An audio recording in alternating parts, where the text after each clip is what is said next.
For thousands of years, humanity has looked to the past for answers, only to discover that some of our most ancient mysteries remain unsolved. Ancient artifacts, structures, and burial sites continue to defy explanation, leaving us to question who built them and why. In the shadows of history, strange relics echo with stories lost to time. The question is no longer just about what we know, but what we don't. Join us on a journey through 3 hours of the most bizarre, unexplainable archaeological enigmas, where every discovery brings more questions than answers.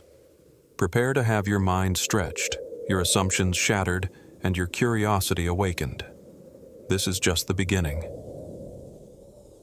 Nestled in the heart of southern Turkey, near the fertile plains of the Konya region, lies one of the most remarkable archaeological sites ever uncovered, Çatalhöyük.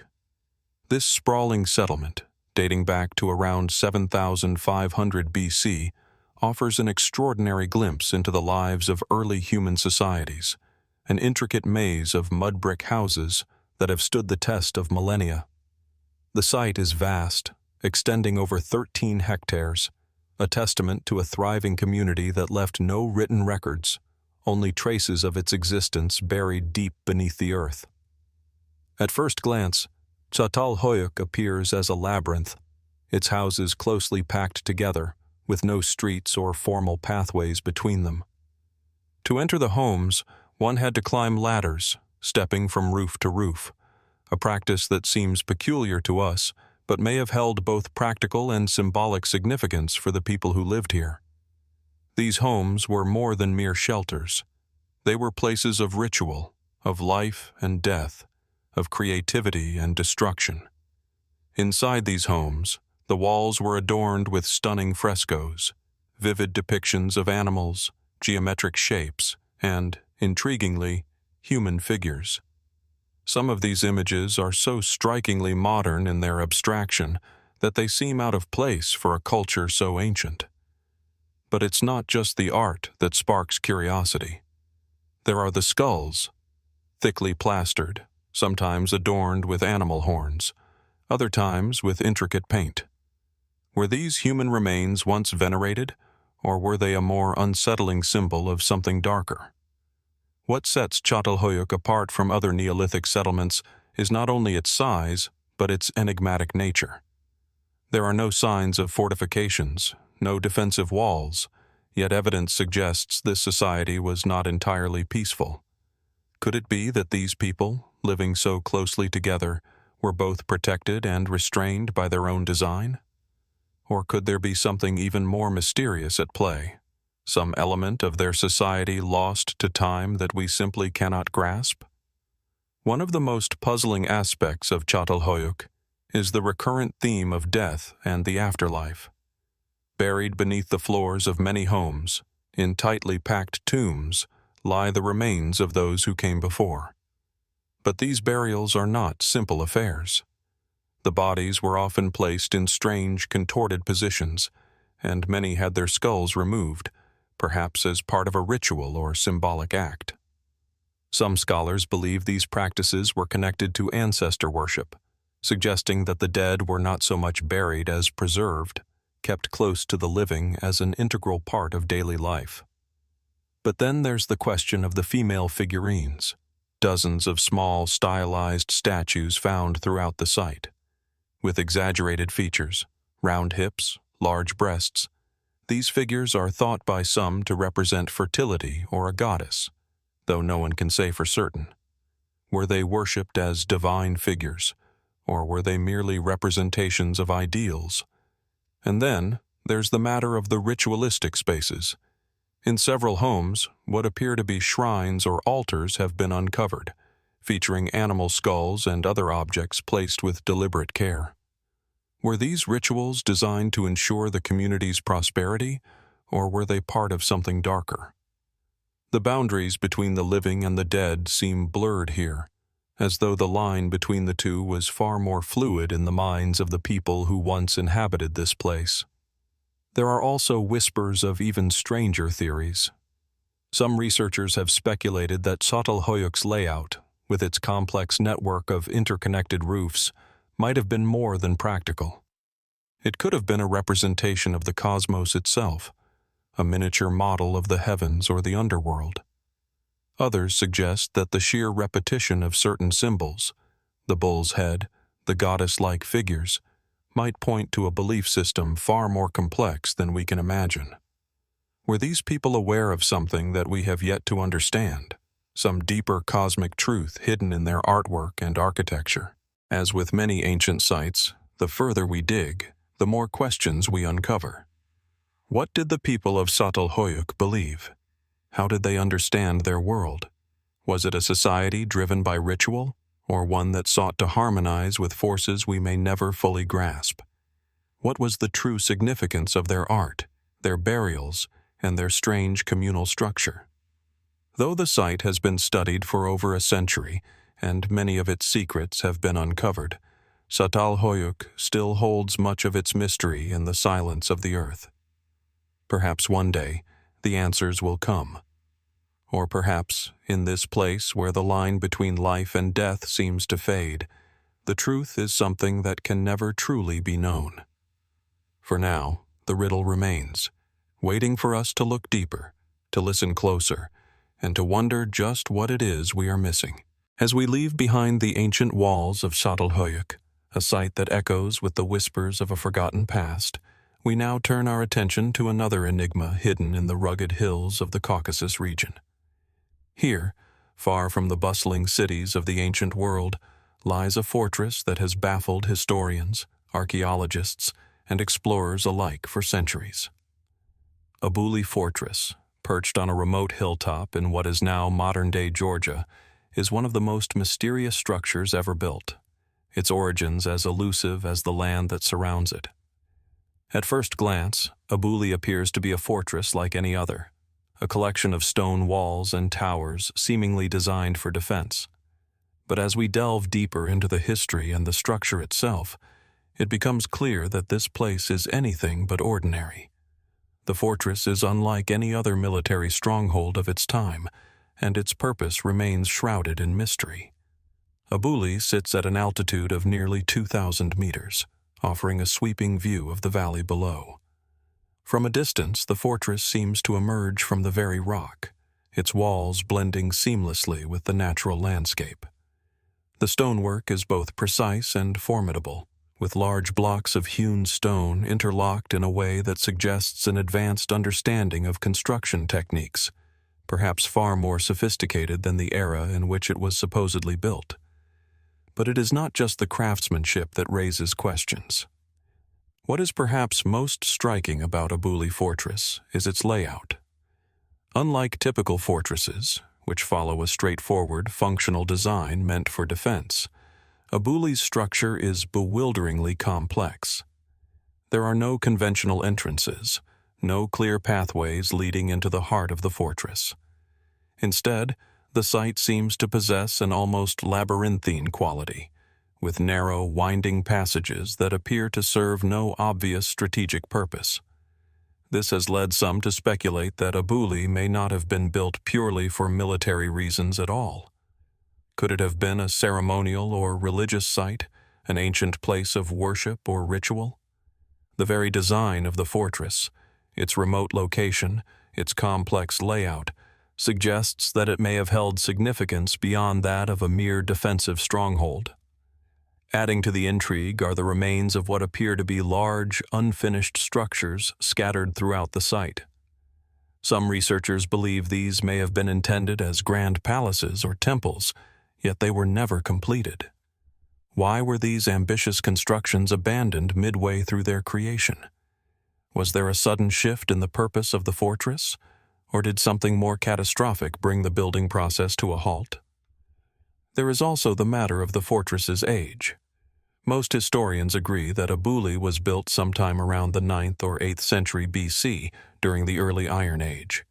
Yet the precision of the stonework and the complexity of the design raise questions about the technological capabilities of the people who constructed it.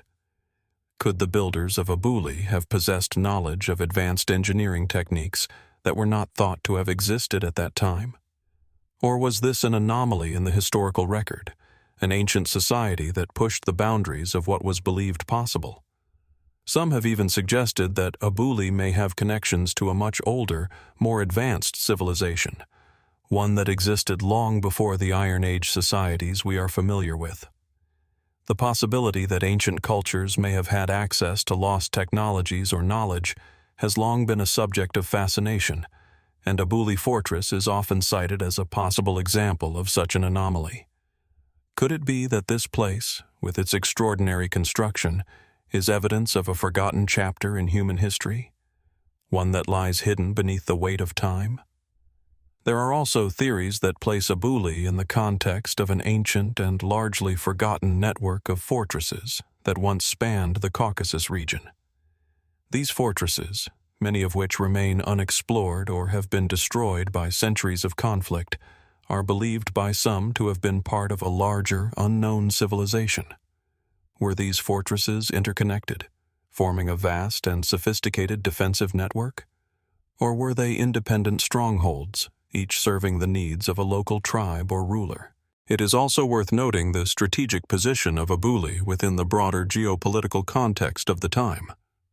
Situated on a hill overlooking the valleys of the Caucasus, it commands an almost impervious vantage point. Its location suggests it may have been a center of power, a stronghold for an ancient kingdom or military leader. But again, the lack of definitive evidence leaves us with more questions than answers. Who controlled Abuli, and why did they choose such a remote and difficult-to-access location for their fortress? Was the site a strategic outpost, or was it perhaps more of a symbolic gesture, an assertion of power designed to intimidate and awe the surrounding tribes and kingdoms? Adding to the enigma is the fact that, despite its grandeur and the complexity of its construction, Abuli seems to have played no significant role in the recorded history of the region.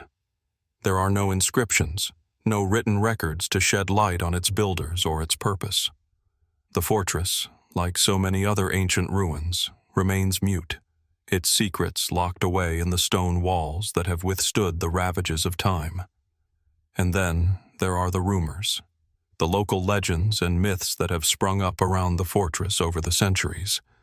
Some say that the site is cursed, that the spirits of those who built it still haunt the hills around Abuli.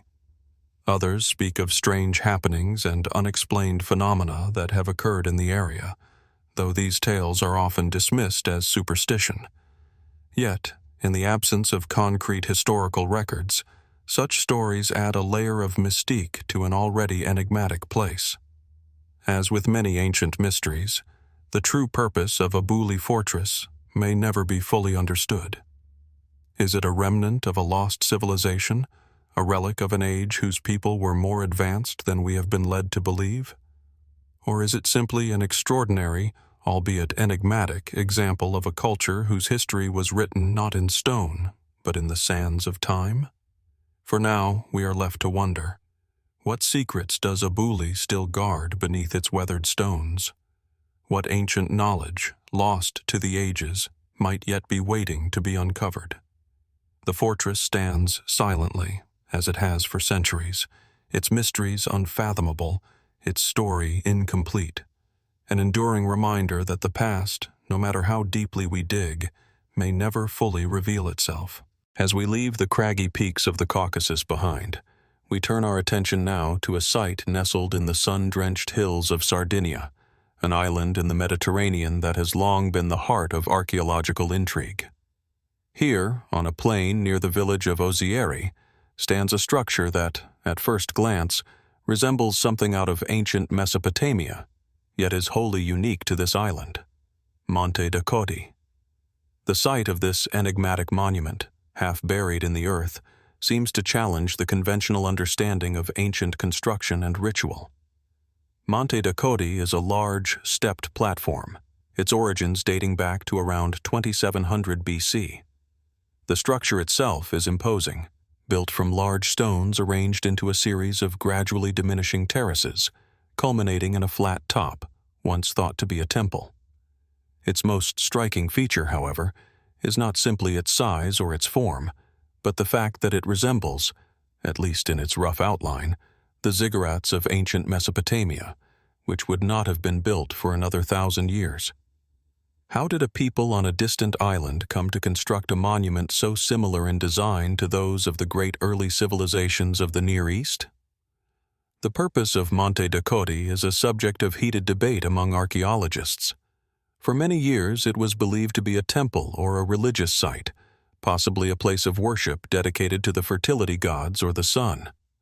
The platform's design suggests a ritual function, perhaps used for ceremonial purposes, but the specifics remain elusive. Excavations have uncovered evidence of altars and sacrifices, which seem to point to the structure's use in religious rites.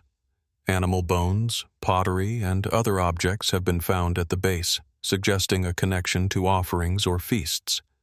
Yet, for all its apparent ceremonial functions, there are aspects of Monte de Codi that don't fit neatly into the traditional narrative of ancient religious sites. The platform is remarkably similar to the step pyramids of the ancient Near East, yet there is no known connection between the people of Sardinia and the civilizations of Mesopotamia at this time. How, then, did the builders of Monte de Codi come to design a structure that mirrors those of civilizations far beyond their reach? Could the resemblance be purely coincidental, or is it possible that there was a lost exchange of knowledge between these distant cultures? Adding another layer of mystery is the structure's precise alignment. The monument is oriented with an unusual degree of accuracy towards the setting sun. In an age long before the compass or advanced astronomical tools, how could these ancient builders have achieved such a feat? Was their knowledge of celestial movement so advanced, or did they have a source of information that we have yet to uncover? Some theories suggest that the monument may have had a more practical function, perhaps as a burial site or as a kind of ritualistic observatory. In fact, a deep trench was found leading into the structure, and the alignment with the sunset may indicate that it was designed to mark specific solar events, such as solstices or equinoxes. Could Monte de Codi have been a place where the rhythms of the heavens were celebrated or understood in ways we have yet to fully appreciate? And then there are the more speculative theories. Some have even proposed that Monte de Codi might be a remnant of an ancient cult, or that it was built by a people with knowledge of technologies far beyond what we attribute to early Mediterranean societies.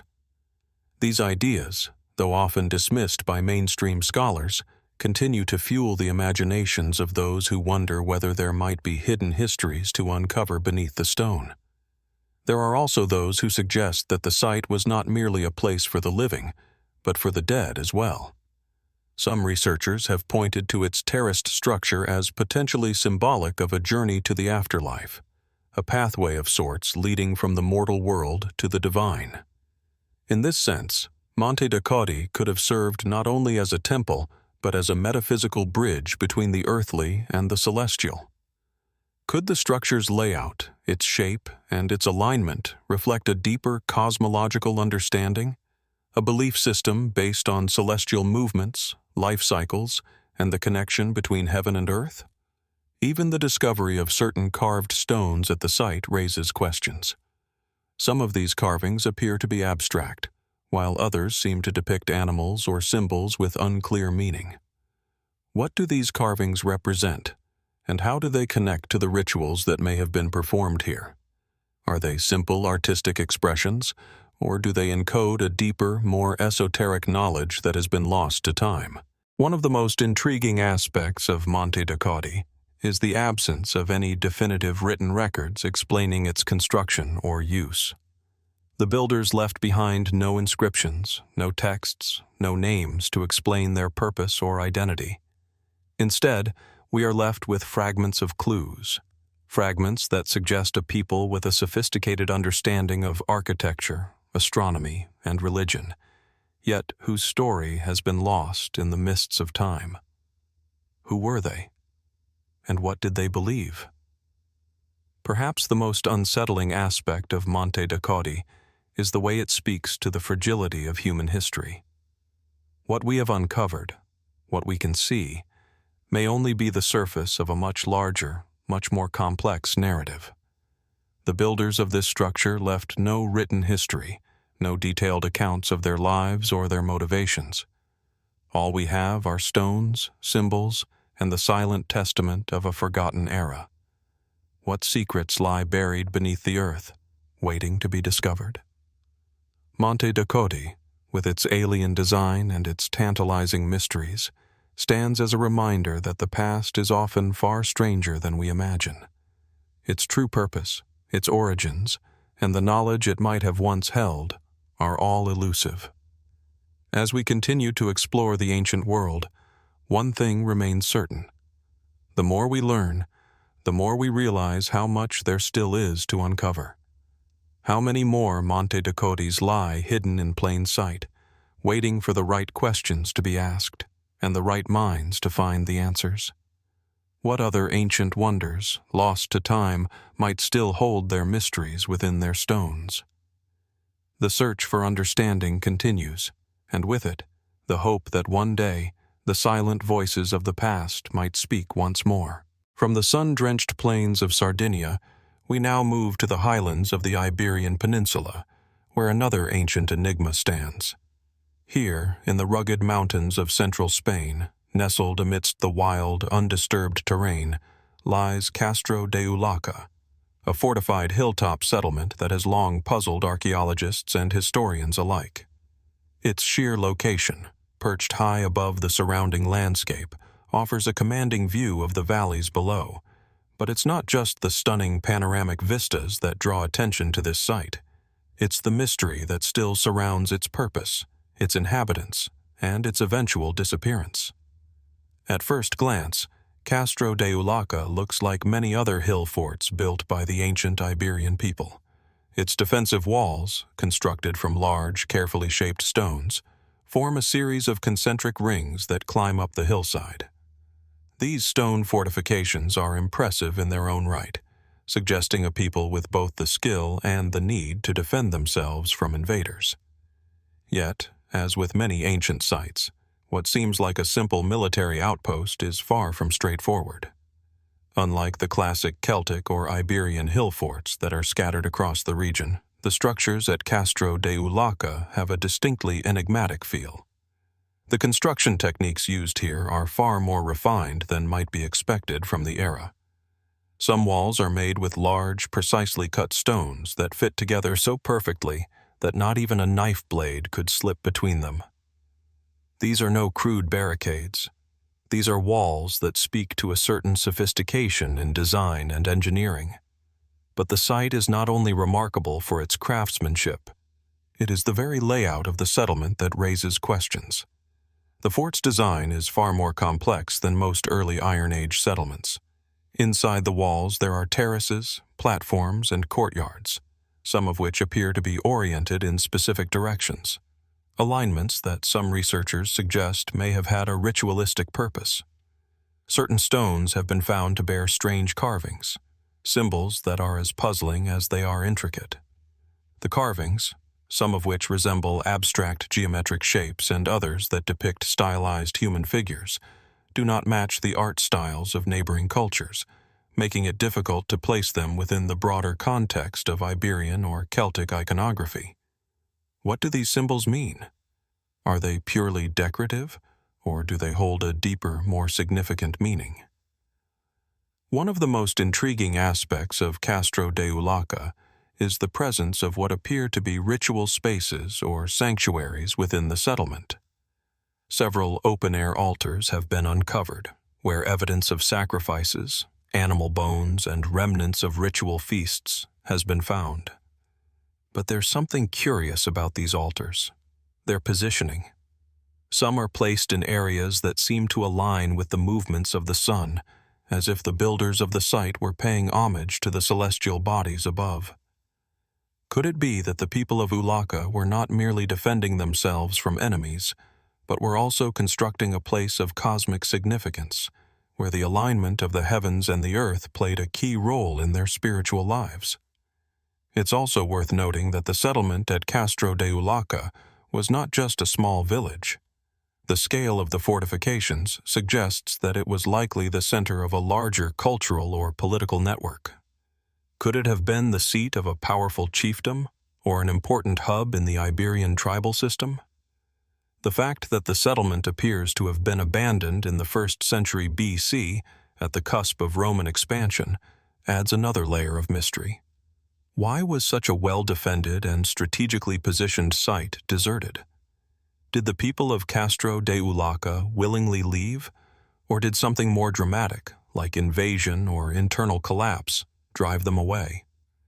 As we ponder the answers to these questions, the mystery deepens when we consider the strange relationship between Castro de Ulaca and the wider Mediterranean world. The settlement's advanced construction and its symbolic carvings have prompted some to speculate that its inhabitants might have had contact with other ancient civilizations. The sophisticated stonework, the celestial alignments, and the strange iconography have all been cited as evidence of influence from the distant cultures of the Near East or North Africa. Could the people of Castro de Ulaca have had knowledge of these far-off civilizations? Or could their architectural and cultural practices have developed independently, in a parallel to the ancient Mediterranean world? And if so, what does this say about the nature of ancient communication and cultural exchange? Was the Iberian Peninsula part of a greater network of knowledge that we have yet to fully uncover? This idea of a possible connection between the inhabitants of Castro de Ulaca and other ancient peoples has been supported by the discovery of Mediterranean-style pottery fragments at the site. These ceramics, found in small quantities, have led some to speculate that the people of Ulaca may have had trade contacts with coastal Mediterranean civilizations, possibly through seafaring routes that we have yet to fully understand. Yet, the scarcity of such items also leaves room for doubt. Could these fragments be the result of occasional trading, or do they suggest a deeper cultural connection that we've yet to grasp?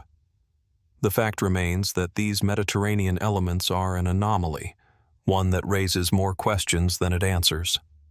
Another theory suggests that the people of Castro de Ulaca might have been part of a larger Iberian religious or political system, one that was in decline by the time the Romans arrived in the region. The fortifications of the site, combined with the ritualistic elements and the evidence of sacrifices, suggest a culture deeply invested in both warfare and spirituality. Could the rise of Roman power, with its emphasis on centralized control and assimilation, have caused the dissolution of these older, more localized systems? Was the abandonment of Castro de Ulaca a symbolic marker of the end of an era, the fading of a belief system, and the ultimate transformation of Iberian culture in the face of Roman conquest? The theory of cultural assimilation is compelling, yet the lack of direct evidence linking the Romans to the destruction or abandonment of Castro de Ulaca leaves room for further exploration. Was the fortress overtaken in battle, or did its people choose to move or vanish without leaving a trace? The lack of definitive answers only adds to the allure of this ancient site, which, like so many others, refuses to yield all of its secrets. Perhaps, in the end, Castro de Ulaca serves as a reminder that our understanding of ancient history is still in its infancy. The settlement's design, its mysterious carvings, its astronomical alignments, and its sudden disappearance suggest a people far more complex than we often give credit for. What do we truly know about the societies that once thrived here, on the fringes of the ancient world? And what hidden truths lie buried beneath the stones, waiting for the right questions to be asked? As we continue to uncover these long-forgotten places, we are reminded that there is still much to learn, much that remains shrouded in the mist of time.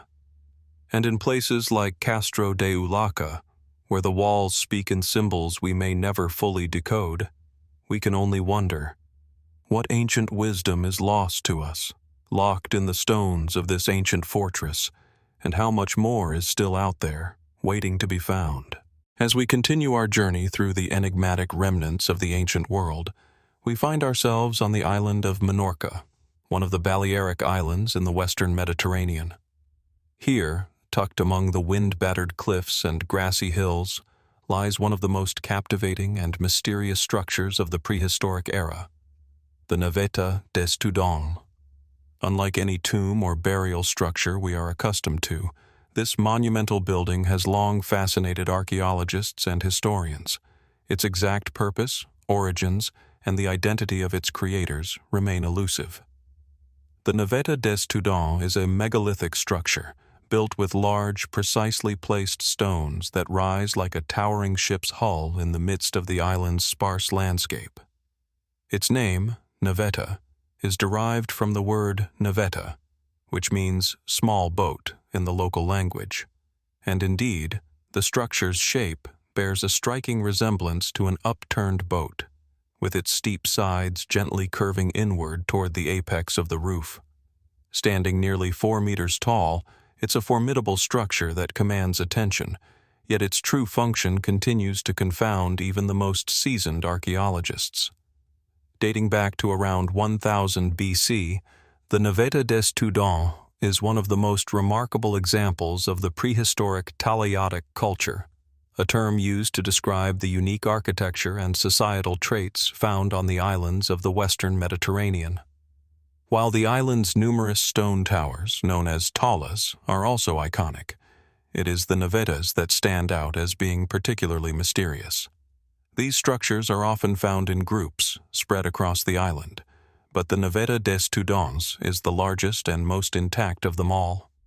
At first glance, the purpose of the Naveta des Tudons seems clear. It's a burial monument, a tomb for the dead.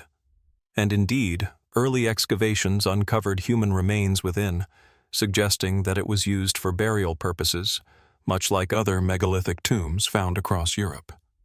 The layout of the tomb, divided into 2 main chambers, further supports this theory, with the lower chamber likely serving as a burial space and the upper chamber as a place for offerings or rituals. However, this explanation doesn't fully satisfy the questions raised by the site's design and construction. Why was such an extraordinary effort put into creating a tomb? Why such monumental stonework for a structure that was intended to hold the dead? The most striking feature of the Naveta des Tudons is its architectural complexity.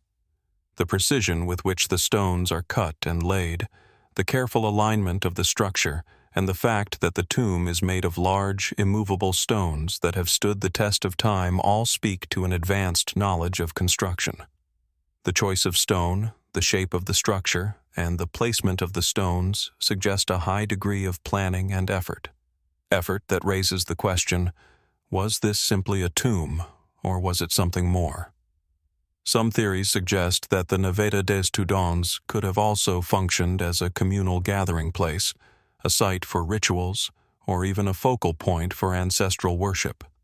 Could it have served not only as a tomb, but as a link between the living and the dead, a place where the souls of ancestors were honored and invoked? The existence of other, smaller Navetas across the island, some of which show signs of similar ritualistic activity, hints at a broader cultural practice that may have held deep spiritual or religious significance. The people who built these structures clearly placed a great deal of importance on the dead, and their rituals might have reflected a complex understanding of life, death, and the afterlife. Yet, it is the very shape of the Naveta that has sparked some of the more speculative theories. The resemblance to an upturned boat is undeniable, and this feature has led some researchers to suggest that the Naveta des Tudons might symbolize a vessel, perhaps one that was thought to carry the soul of the deceased to the afterlife. In this view, the Naveta could have been conceived as a boat of the dead, a powerful symbol of passage between this world and the next. In ancient cultures across the globe, boats have often been associated with journeys into the afterlife, whether in the Egyptian pyramids or the Viking ship burials. Could the shape of the Naveta des Tudons be a similar symbol, a metaphorical vessel for the soul's journey? Further complicating matters are the human remains found within the tomb. The skeletal remains, although incomplete, suggest that the tomb may have been used for multiple burials over time, with bodies placed in various positions, suggesting that the site may have been in use for centuries. Some of the remains appear to have been subjected to ritual treatment, with evidence of deliberate positioning or even the removal of body parts. Could these practices have held a symbolic or religious meaning, reinforcing the idea that the dead were not simply buried, but were actively engaged with, remembered, and honored? Interestingly, the site's alignment with the cardinal directions also raises questions about its purpose. Was the structure deliberately aligned with celestial events such as the solstices, or perhaps the movements of the moon? In many ancient cultures, the placement of structures in relation to the sky was not arbitrary, but had profound religious or cosmological significance. Was the position of the Naveta des Tudons in any way symbolic, representing the connection between earth and sky, life and death? While most mainstream archaeologists maintain that the structure served a funerary purpose, the speculation surrounding the tomb's design and symbolic elements suggests that there may have been a deeper layer of meaning attached to the structure, one that goes beyond simple burial practices. Was it merely a tomb, or was it also a sacred space imbued with spiritual power? Could the builders have intended the Naveta to serve as a focal point for their community's religious and social life, a place where the forces of life, death, and the cosmos converged? The theories surrounding the Naveta des Tudons are further complicated by the lack of written records. Unlike the civilizations of the Mediterranean, such as the Egyptians or the Greeks, the people who constructed these structures left no inscriptions or texts to explain their practices or beliefs. What we are left with are stone and bone, silent relics of a society that lived long ago, its stories hidden beneath the soil. The Naveta des Tudons, like many other ancient sites, raises more questions than answers. Why was such an intricate and sophisticated structure built for the dead? What did it symbolize to the people who created it? Was it simply a burial site, or did it serve a deeper purpose in the spiritual life of the island's ancient inhabitants? And what, if anything, does it reveal about the belief systems and cosmologies of prehistoric Mediterranean societies? As we stand before the towering structure of the Naveta des Tudons, one thing becomes clear. The mysteries of the past are not easily unraveled. The more we learn, the more we realize how little we truly understand. The secrets of the Naveta des Tudons, like those of so many other ancient monuments, remain locked in the stones, waiting for us to decipher them. Perhaps one day, new discoveries will shed light on these ancient practices, but for now, the tomb stands silent, its story still untold. And as we continue our exploration, we can only wonder, what other forgotten mysteries lie beneath the earth, waiting for the right questions to be asked? As we journey further through time, we now find ourselves in the arid expanse of northern Mexico, where the wind sweeps across vast, sun-scorched plains. Here, nestled within the foothills of the Sierra de los Brazos, lies a site that has long captivated the curiosity of archaeologists and historians alike: La Quemada Citadel. The name La Quemada, which translates to the burnt, seems to hint at a darker history, but the true story behind this mysterious ruin is far more complicated than its name suggests. La Quemada, dating back to around 300 BC to 600 AD, is a vast complex of stone buildings, terraces, and defensive walls that occupies a commanding position over the surrounding landscape. It is perched high on a plateau, surrounded by steep cliffs on three sides, making it a formidable site both in terms of defense and in the symbolic power it must have held for its inhabitants. From the vantage point of the citadel, the view stretches out across the desert, offering a sense of control over the land, an appropriate perspective for what some have speculated was a seat of power. The central feature of La Quemada is a large stepped pyramid, similar in style to the Pyramid of the Sun at Teotihuacan, though much smaller in scale.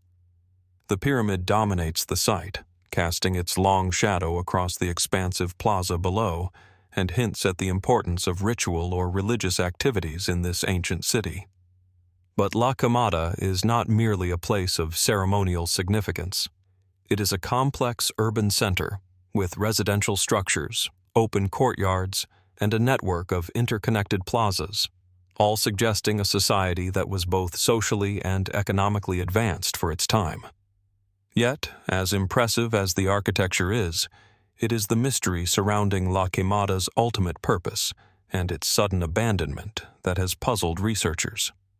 The settlement shows signs of having been deliberately destroyed at some point, possibly burned, hence the name La Quemada. While some scholars point to this destruction as the result of warfare, there is no conclusive evidence to support this theory. No large-scale battlefields or enemy artifacts have been uncovered near the site. Could the city have been abandoned due to internal collapse? Perhaps there was a dramatic shift in the political or economic structure of the region, forcing the inhabitants to desert their once thriving city. One of the most striking elements of La Quemada is its apparent lack of any clear connection to the great Mesoamerican civilizations of the time, such as the Olmec or the Maya. While the architectural style and certain cultural elements may seem familiar, there is no direct evidence linking the people of La Quemada to these civilizations. The absence of writing or any identifiable inscriptions further complicates the mystery. Who were the people who built this formidable citadel? And why did they leave behind no clear record of their existence? Some theories suggest that the people of La Quemada were part of a unique cultural group that did not share direct contact with the more well-known Mesoamerican civilizations. They may have developed independently, drawing on their own traditions, beliefs, and technologies. Evidence of extensive trade routes has been found in the region, suggesting that La Quemada may have acted as a cultural and economic hub for smaller communities across northern Mexico. The city's strategic location would have made it an important point in these networks, but the lack of definitive artifacts linking it to any specific group raises questions about its cultural affiliations. Adding another layer to the mystery is the discovery of ceremonial artifacts at the site. Among the ruins, archaeologists have uncovered intricately carved stone sculptures, obsidian tools, and a variety of ritual objects. Some of the sculptures depict anthropomorphic figures. Others feature strange symbols and motifs whose meanings are still debated. Were these objects part of a ritualistic practice? And what did the figures represent? Could they have been connected to the gods? Or were they symbolic representations of the people themselves, embodying the city's power and prestige? One of the more speculative theories surrounding La Quemada is the suggestion that it might have been part of an ancient religious network spanning across the region. The pyramid and its positioning could suggest that the city played a role in astronomical observations, much like the pyramids of the Maya or the Olmec. The alignment of certain structures on the site has led some to wonder if La Quemada was built with celestial movements in mind, perhaps a place where the heavens were observed and cosmic events were marked with rituals. Could the people of La Quemada have had an advanced understanding of astronomy and the movements of the stars, far ahead of what we usually associate with early Mesoamerican societies? Even more curious are the ruins of what appear to be fortifications around the citadel. The defensive walls, coupled with the steep cliffs, would have made it incredibly difficult for enemies to approach the site. Yet, as with many ancient sites, there are no conclusive signs of any sustained military action in the area. Why, then, did the inhabitants feel the need to build such elaborate defenses? Were they preparing for an imminent threat that never materialized? Or was the fortress a symbol of power, designed to intimidate rival groups and reinforce the city's dominance over the surrounding region? The most puzzling aspect of La Quemada is the complete lack of written records.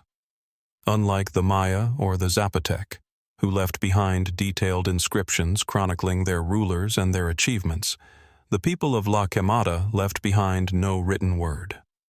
Their language, if they had one, remains unknown. The absence of this key piece of evidence makes it almost impossible to understand the city's true function or to identify its rulers. How, then, can we piece together the story of La Quemada? What other clues might still be hidden beneath the soil, waiting to be uncovered? Some fringe theories suggest that La Quemada could be a remnant of a lost civilization, an ancient society whose achievements were too advanced for their time. These theories, while often dismissed by mainstream scholars, continue to spark the imaginations of those who wonder if the city's builders possessed knowledge or technologies that have since been lost. Could the site's abrupt end be the result of some cataclysmic event, a natural disaster, or a collapse so severe that it erased all traces of the people who once lived there? For now, the mysteries of La Quemada remain unsolved. The theories, ranging from the plausible to the fringe, continue to swirl around this ancient citadel, but none of them fully explain why this powerful, enigmatic site was abandoned or destroyed. Was it the victim of war, disease, or political upheaval? Or was the city simply left behind, its purpose forgotten as the people moved on to new frontiers? As we continue our exploration of ancient mysteries, La Quemada stands as a testament to the complexities of our past, an enduring reminder that not every story has been told, and not every mystery has been solved. Perhaps one day, as more of the site is uncovered, we will find the answers we seek. Until then, the citadel remains a silent guardian of its forgotten history, waiting for the right questions to be asked and the hidden truths to be revealed.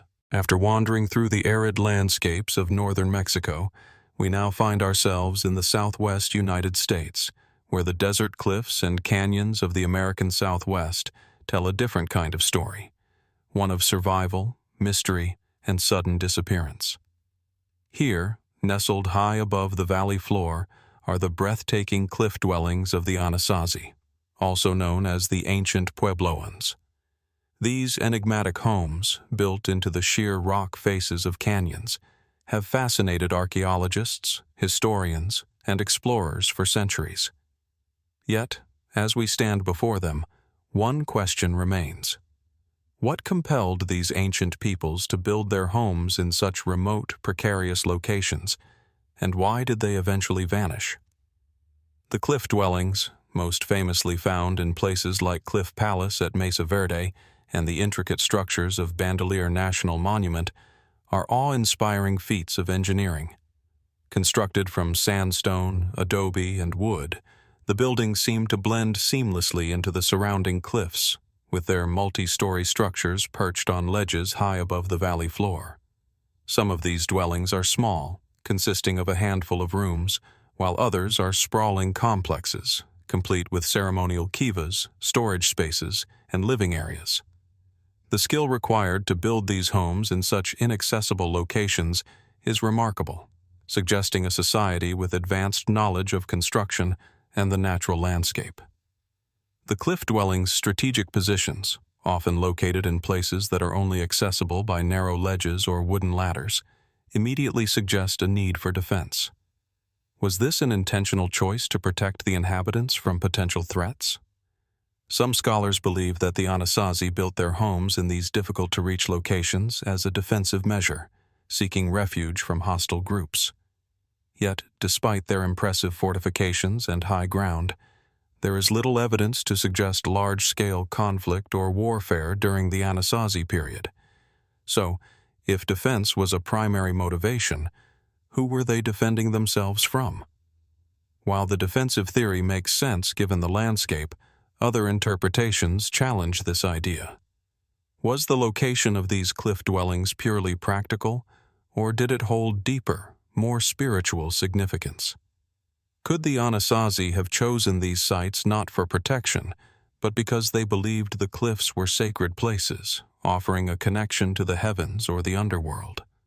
Some suggest that the cliff faces may have had symbolic importance, representing a link between earth and sky, or between life and death. The Anasazi people were deeply attuned to their environment and its rhythms, so it's possible that the high, isolated locations held ceremonial value, as much as they offered security.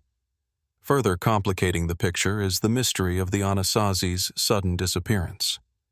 Around the 13th century, after centuries of thriving in their cliff homes, the Anasazi abandoned their settlements, leaving behind their buildings, tools, pottery, and even their food stores. The reasons behind this mass exodus remain one of the great unanswered questions of American archaeology.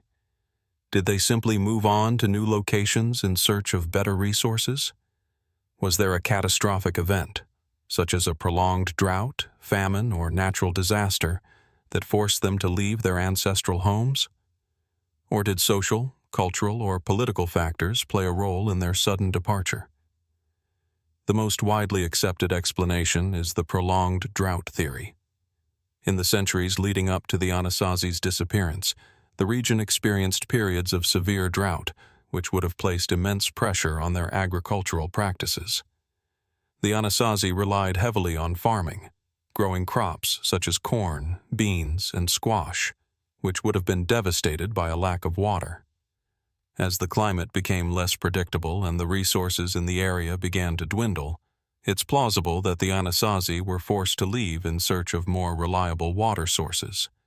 Yet, as compelling as the drought theory is, it doesn't fully account for the sudden and complete abandonment of the cliff dwellings. If the people were simply relocating due to a lack of resources, why did they leave so abruptly? And why did they leave so much behind, including food stores and tools that would have been essential for survival in a new location? Could there have been other factors at play, social upheaval, internal conflict, or a sudden cultural shift that pushed the Anasazi to abandon their homes so suddenly? Some fringe theories suggest more radical explanations. One such theory posits that the Anasazi's disappearance could be linked to extraterrestrial influence or ancient knowledge that was lost over time. While these ideas are far from accepted by mainstream archaeologists, they point to a fundamental question. Could there be aspects of the Anasazi's culture and knowledge that we simply don't understand? Was there a deeper connection between their architecture, their rituals, and their environment that we are only beginning to scratch the surface of? For example, the layout and positioning of the cliff dwellings often appear to align with astronomical phenomena, such as solstices and lunar cycles. Some researchers have proposed that the Anasazi built their homes with these celestial alignments in mind, suggesting a sophisticated understanding of astronomy. Could their knowledge of the stars and their connection to the natural world have played a role in their abandonment of the cliffs? Did they, perhaps, believe that a cosmic shift or celestial event was signaling the end of an era, prompting them to leave before it was too late? Adding to the intrigue are the archaeological finds within the dwellings themselves. While most of the artifacts found at Anasazi sites are typical for their culture, pottery, tools, and remnants of food, some discoveries are more unusual. In certain locations, researchers have found mysterious symbols carved into the walls of the cliff dwellings. These carvings, which appear to represent complex patterns or abstract forms, have yet to be definitively interpreted. Some suggest that they may be related to the Anasazi's spiritual beliefs, while others propose that they could encode knowledge about their environment, their astronomy, or even their history. What messages did the Anasazi leave behind in these symbols? And what do they tell us about the thoughts and beliefs of a people who left no written records?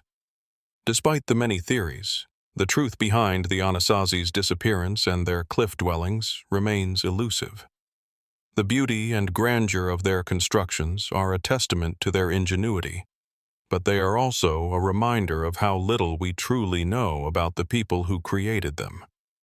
The mystery of their sudden departure only deepens the allure of these ancient sites, inviting us to ask, were the Anasazi simply victims of environmental change, or did something more profound, something we have yet to understand, drive them from their homes? As we continue to explore the cliff dwellings of the Anasazi, we are reminded of the complexity of human history. The answers may be buried beneath the rock faces, hidden in the silent ruins. But for now, we are left with the questions. What drove the Anasazi to build in such remote and awe-inspiring places? What did they believe? And why, after flourishing for centuries, did they vanish without a trace, leaving only their stone homes to whisper their secrets to those of us who still wonder? From the arid cliffs of the American Southwest, we now journey to the lush green hills of Brittany on the northern coast of France.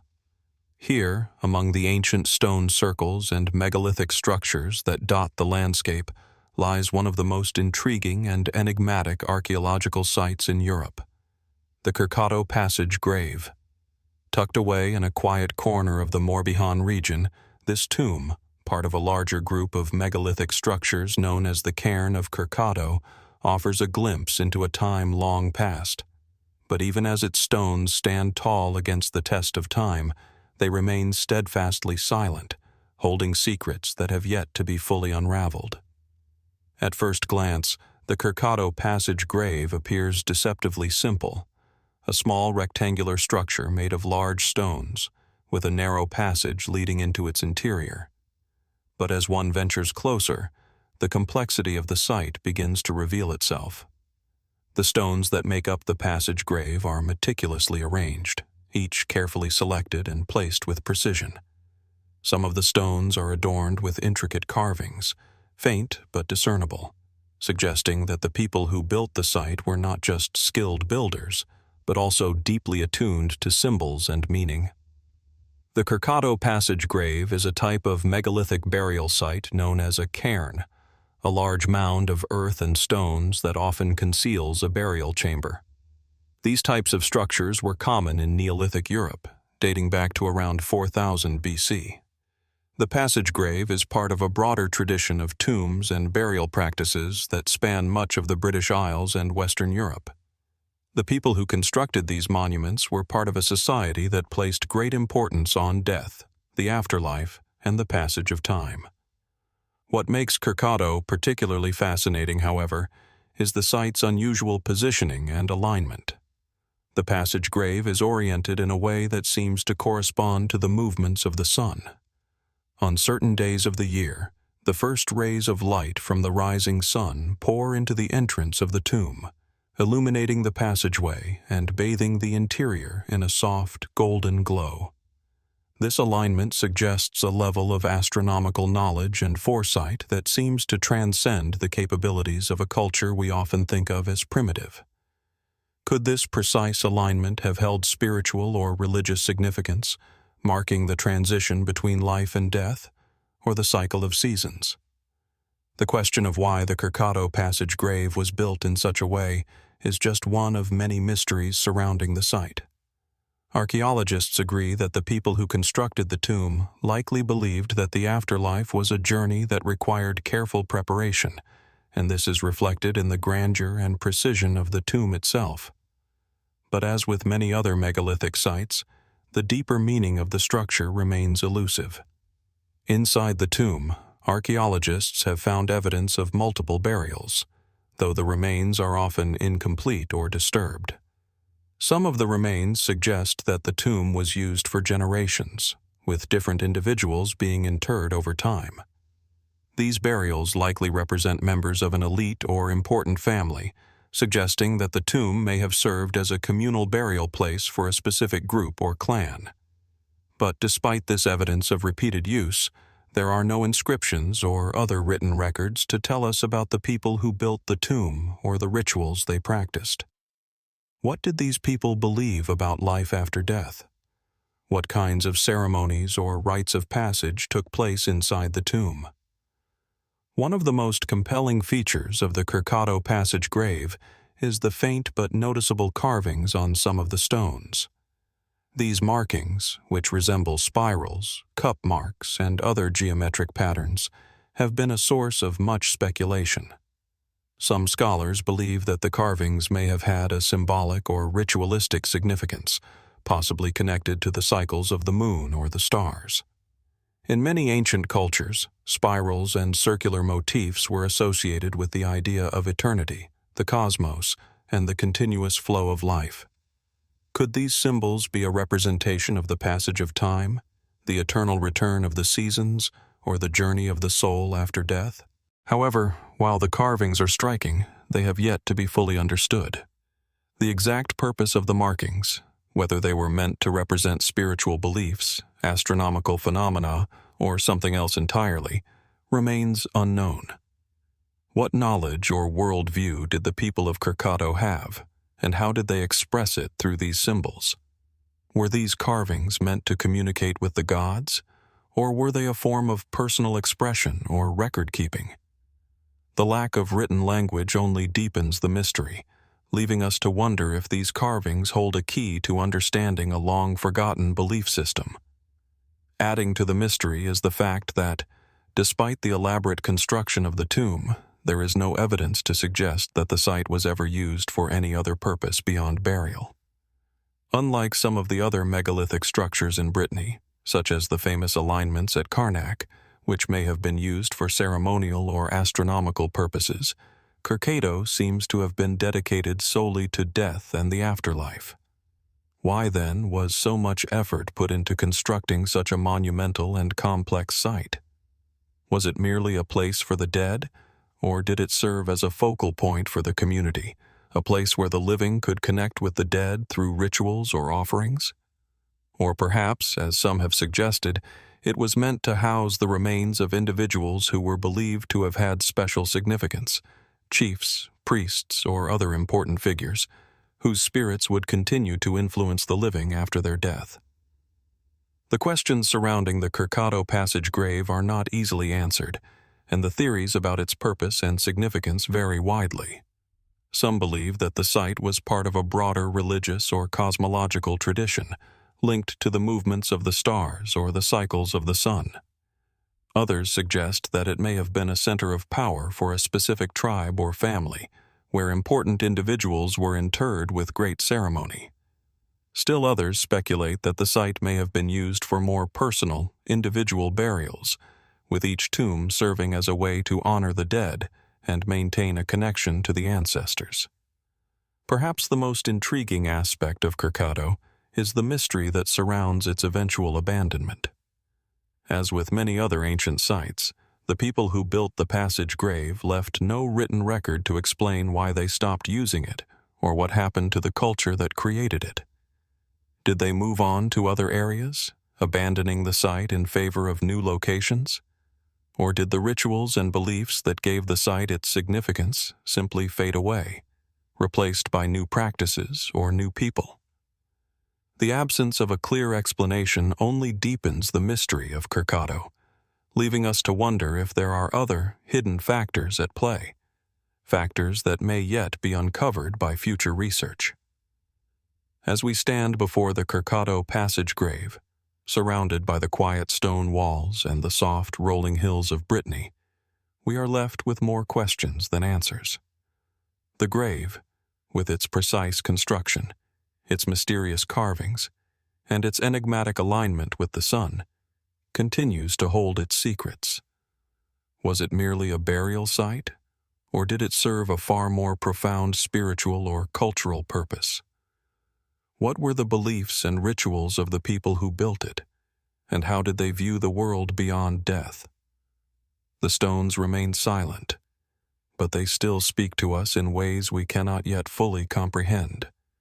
And so, as we continue to explore the mysteries of our ancient past, we are reminded that some questions may never be fully answered. The Kercado Passage.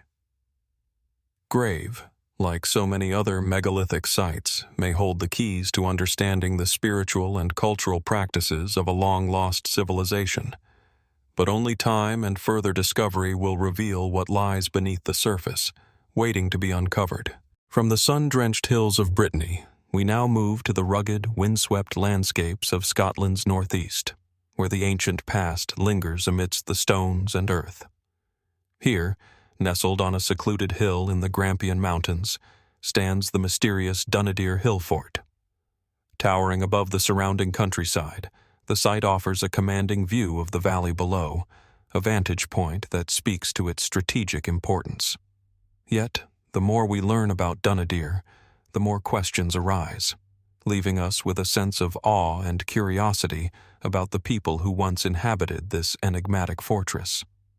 The hill fort itself, with its dramatic location atop Dunnideer Hill, consists of a series of concentric stone walls built with impressive precision and care. The outer walls stretch in a circular formation, creating a strong defensive barrier around the interior of the fort. Within the walls, a number of structures, likely dwellings or communal spaces, are thought to have once stood, though most have long since disappeared, leaving only faint impressions in the earth. The hill fort's commanding position suggests that it was not just a place of refuge, but a center of power, a focal point for the people who built it. The fort's location is significant in itself. From the summit, the view extends far into the surrounding valley, with the hills and mountains creating a natural fortress of sorts. It's easy to imagine that this would have been a site of great strategic importance, offering a clear vantage point over any potential invaders or rival groups. The sheer effort required to build such a structure atop this remote hill speaks to the determination and skill of its builders. But what did they seek to protect? And what kind of people lived here, surrounded by the untamed landscape, with the winds howling through the highlands? Dunnideer Hillfort is believed to have been built during the Iron Age, around 500 BC to 500 AD. During this period, the British Isles were home to numerous tribes, each with its own customs, beliefs, and territories. The fort is thought to have served as a stronghold for one such tribe, offering protection from both natural threats and the human conflicts that were common in the region. Evidence suggests that the fort was inhabited by a warrior class, with the site's design and its location pointing to a society that valued defense, hierarchy, and possibly ritual practices. Despite the fort's impressive structure, much about the people who inhabited Dunnideer remains a mystery. Archaeological digs have uncovered artifacts typical of Iron Age settlements, tools, pottery, and weapons, indicating a society that was both functional and resourceful. However, there are no definitive clues about the nature of the tribe that called Dunnideer home. Was it a warlike group, focused on conquest and territorial defense, or a more peaceful community, seeking only to protect itself from external forces? The lack of written records from this period makes it difficult to say for certain. Even more intriguing are the gaps in our understanding of Dunnideer's cultural and religious significance. The fort's strategic location, its walls, and its layout all suggest a highly organized society with complex social structures. But the absence of any clear religious or ceremonial structures raises the question: what role, if any, did ritual or spiritual practices play in the lives of those who lived here? Some scholars speculate that Dunnideer Hillfort may have had a ceremonial function, possibly tied to the worship of the land or ancestors. There are hints, such as carved stone markings found nearby, that suggest the possibility of spiritual beliefs, but the exact nature of these practices remains elusive. One of the most intriguing aspects of Dunnideer is the discovery of several strange and mysterious symbols carved into the stones surrounding the fort. These markings, some of which resemble spirals, circles, and other geometric patterns, have baffled researchers for years. While similar motifs are found at other ancient sites throughout the British Isles, their meaning remains unclear. Some believe these carvings are merely decorative, while others suggest they may hold deeper significance, perhaps related to the stars, the sun, or cycles of time. Were these symbols part of a larger, more elaborate belief system? Or were they simply a form of personal expression left behind by the people who once lived at Dunnideer? The mystery surrounding the carvings deepens when we consider the possibility that the hill fort's design itself may have been aligned with astronomical events. Some researchers propose that the placement of the fort's walls and the positioning of certain features within the site could correspond with key solar or lunar alignments. The idea that the people who built Dunnideer had an advanced understanding of celestial movements is certainly plausible, given the importance of astronomy in many ancient cultures. Could these alignments have had ritual significance? Were the people of Dunnideer using their hill fort not only as a defensive structure, but as a cosmic observatory, a place where they could mark the passage of time and the changing of seasons? Further adding to the site's mystery is the fact that Dunnideer was seemingly abandoned after a relatively short period of use. Despite its impressive design and strategic location, there is no evidence to suggest that the fort was occupied for more than a few centuries. Why, then, was it abandoned? Some theories suggest that the people of Dunnideer were forced to leave due to external pressures, such as invasions or conflicts with neighboring tribes. Others believe that a shift in climate or resources may have driven the inhabitants away, leaving the fort to fall into disrepair. But no single explanation fully accounts for the sudden departure of the people who once called this hill fort home. The abandonment of Dunnideer raises even more questions when we consider its position in the broader context of ancient Scotland. At the time the fort was built, the region was home to numerous hill forts, each with its own distinctive features. Some of these forts were eventually abandoned, while others continued to be occupied for centuries. What caused some of these forts to endure, while others, like Dunnideer, were deserted? Was it a matter of changing social or political dynamics?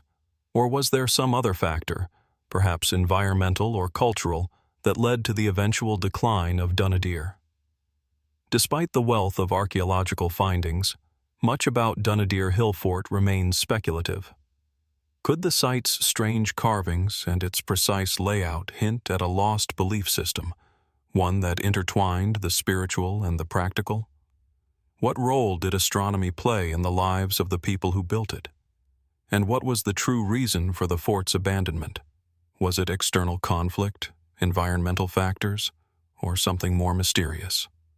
The unanswered questions surrounding Dunnideer only add to the allure of this ancient site. As we stand among the weathered stones of the hill fort, we are reminded of the complexities of human history and of the many mysteries that still lie hidden beneath the earth. The site invites us to ask, what secrets might yet be uncovered in the soil of Dunnideer, waiting for future generations to unearth? And perhaps most profoundly, what did the people of this ancient hill fort believe, and how can we begin to understand the forces, both earthly and cosmic, that shaped their world? As we continue our journey through the enigmatic remnants of ancient civilizations, we arrive in the rolling hills of southern Spain, where the winds whisper through the groves and the land carries the weight of millennia. Here, nestled on a gentle rise near the town of Almogia, lies the Dolmen de la Pastora, an ancient burial site that has intrigued archaeologists, historians, and mystics alike for centuries. This megalithic structure, built around 3000 BC, is part of the larger tradition of dolmens, large stone tombs that were once scattered throughout Europe, from Ireland to the Mediterranean. Yet, despite its age and significance, the Dolmen de la Pastora remains shrouded in mystery, holding secrets that continue to defy full explanation. The dolmen itself is a striking sight, composed of a series of massive stones that form a passage tomb, a type of megalithic structure in which a corridor leads to a chamber, typically used for burial purposes. At its core, the tomb is made up of a large capstone, resting atop upright stones, creating a structure that resembles an ancient stone hut. The capstone, which weighs several tons, is supported by several vertical stones, creating a passageway that leads into the interior. Inside, the tomb's chamber would have once held the remains of the deceased, though over time, most of the bones have disappeared or been disturbed. The sheer scale of the stones used in the construction of the Dolmen de la Pastora is remarkable, and their precision is equally impressive. How were these massive stones, some weighing several tons, transported and placed in position with such accuracy using the tools available at the time? The dolmen itself is not simply a functional burial chamber. It is a statement of effort, ingenuity, and purpose. The alignment of the structure, its placement within the landscape, and the very materials used in its construction all suggest that the people who built it possessed a sophisticated understanding of engineering, astronomy, and the natural world. But what do we really know about these people? The dolmen is generally attributed to the ancient Iberians, who inhabited this region of southern Spain during the Bronze Age. These people, while skilled in the arts of stonework, pottery, and metallurgy, left behind no written records, leaving us to piece together their lives from their material culture. The dolmen, along with other similar structures in the region, provides a glimpse into the beliefs, customs, and practices of a long-forgotten society. The most widely accepted explanation for the purpose of the dolmen is that it served as a burial site, as the remains of human bones, along with various grave goods such as pottery and tools, have been found within many megalithic tombs across Europe. The precise design of the Dolmen de la Pastora, with its passage leading into a central chamber, strongly suggests a connection to death and the afterlife. The corridor may have symbolized a passage from the world of the living to the world of the dead, and the placement of the tomb in this specific location may have been carefully chosen to align with certain celestial events, marking the transition between life and death. Yet, while the burial theory holds considerable weight, it fails to explain all of the mysteries surrounding the site. One of the most puzzling aspects of the Dolmen de la Pastora is its alignment with the landscape. The passage tomb is positioned so that it aligns with the natural features of the surrounding terrain, but it also appears to correspond to astronomical events, particularly the solstices. The sun's rays, at specific times of the year, shine directly through the passage, illuminating the chamber inside. This alignment suggests that the builders of the dolmen possessed a deep understanding of the movements of the heavens, and it raises the question, were they using the dolmen for more than just burials? Was it also a place of ritual or ceremonial significance, a sacred site where the cycles of the sun were connected to the passage of the soul? Could the dolmen's placement and alignment be a reflection of a more complex cosmological belief system? Some researchers suggest that the dolmen may have served as a kind of calendar, a way for the ancient people to track the seasons and significant events in their agricultural and ceremonial calendars. Others propose that the dolmen was part of a larger network of megalithic sites, each serving a specific purpose in a greater cultural or spiritual system. If this was the case, what kind of worldview did the people who built the dolmen hold? How did they view the relationship between the physical world and the cosmos? And what role did death and the afterlife play in their religious practices? The carvings on some of the stones surrounding the Dolmen de la Pastora add another layer of mystery. These markings, which appear to be geometric patterns or symbols, have sparked much debate. Some scholars have suggested that these carvings represent a form of early writing or pictorial communication, perhaps linked to the religious or ritual practices of the people who built the dolmen. Others believe that the carvings may have been purely decorative, a way to mark the tomb as a sacred space, or a way to evoke a sense of awe and reverence for those who entered it. The symbols are deeply worn by time, and without any clear understanding of their meaning, they serve to keep the mystery of the dolmen alive. Adding to the intrigue is the fact that similar megalithic structures, dolmens, menhirs, and other stone formations, are scattered throughout the Iberian Peninsula, with some showing similar astronomical alignments and symbolic carvings. Could there have been a shared cultural or religious system that spanned across these sites? Or were they independent, localized traditions, each with its own unique interpretation of the cosmos and the afterlife? What connects these sites, and what can they tell us about the beliefs and practices of the ancient Iberian peoples? One of the most compelling and speculative theories surrounding the Dolmen de la Pastora is that it may have been a site of astronomical observation, designed not just for ritual or burial purposes, but to track the movements of the stars and planets. The precision of the alignment, as well as the connection to celestial events like solstices and equinoxes, suggests that the people who built the dolmen had a sophisticated understanding of astronomy. Could it be that this site was used for astronomical rituals, designed to ensure the proper order of the seasons, the fertility of the land, or the success of agricultural endeavors? As we stand before the Dolmen de la Pastora, surrounded by the silent stones and the stillness of the Spanish countryside, we are reminded of the deep mysteries that still elude us. The dolmen is a monument to a long-lost people whose beliefs, practices, and worldview we can only begin to comprehend. What we do know is that the dolmen was more than just a burial site. It was a carefully constructed symbol of the relationship between life, death, and the cosmos, a connection that transcended time and place. But as with so many ancient structures, the true meaning of the Dolmen de la Pastora may never be fully understood. And so, we are left with the question that has haunted archaeologists and historians for centuries. What did the builders of the Dolmen de la Pastora truly believe? Was it merely a tomb, or was it a key to understanding a lost cosmology, a link between the earth and the stars? What secrets still lie hidden within the stone, waiting to be discovered, to shed light on a civilization whose voice has long since been silenced by time? As we leave the tranquil, timeless landscapes of southern Spain behind, we now journey east to the vast deserts of northern Arabia. Here, amid the arid, wind-swept plains of modern-day Saudi Arabia, lies a mysterious site that continues to baffle scholars and captivate explorers, the Rajajil Standing Stones.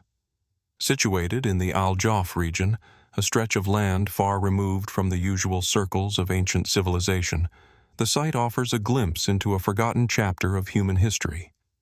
And yet, as with so many ancient wonders, its purpose, its builders, and even its cultural significance remain a subject of profound mystery.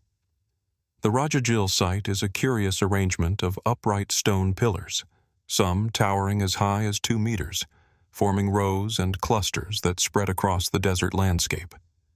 These stones, seemingly placed without rhyme or reason, stretch out in lines that run for hundreds of meters, pointing in various directions, yet with no obvious pattern or intention.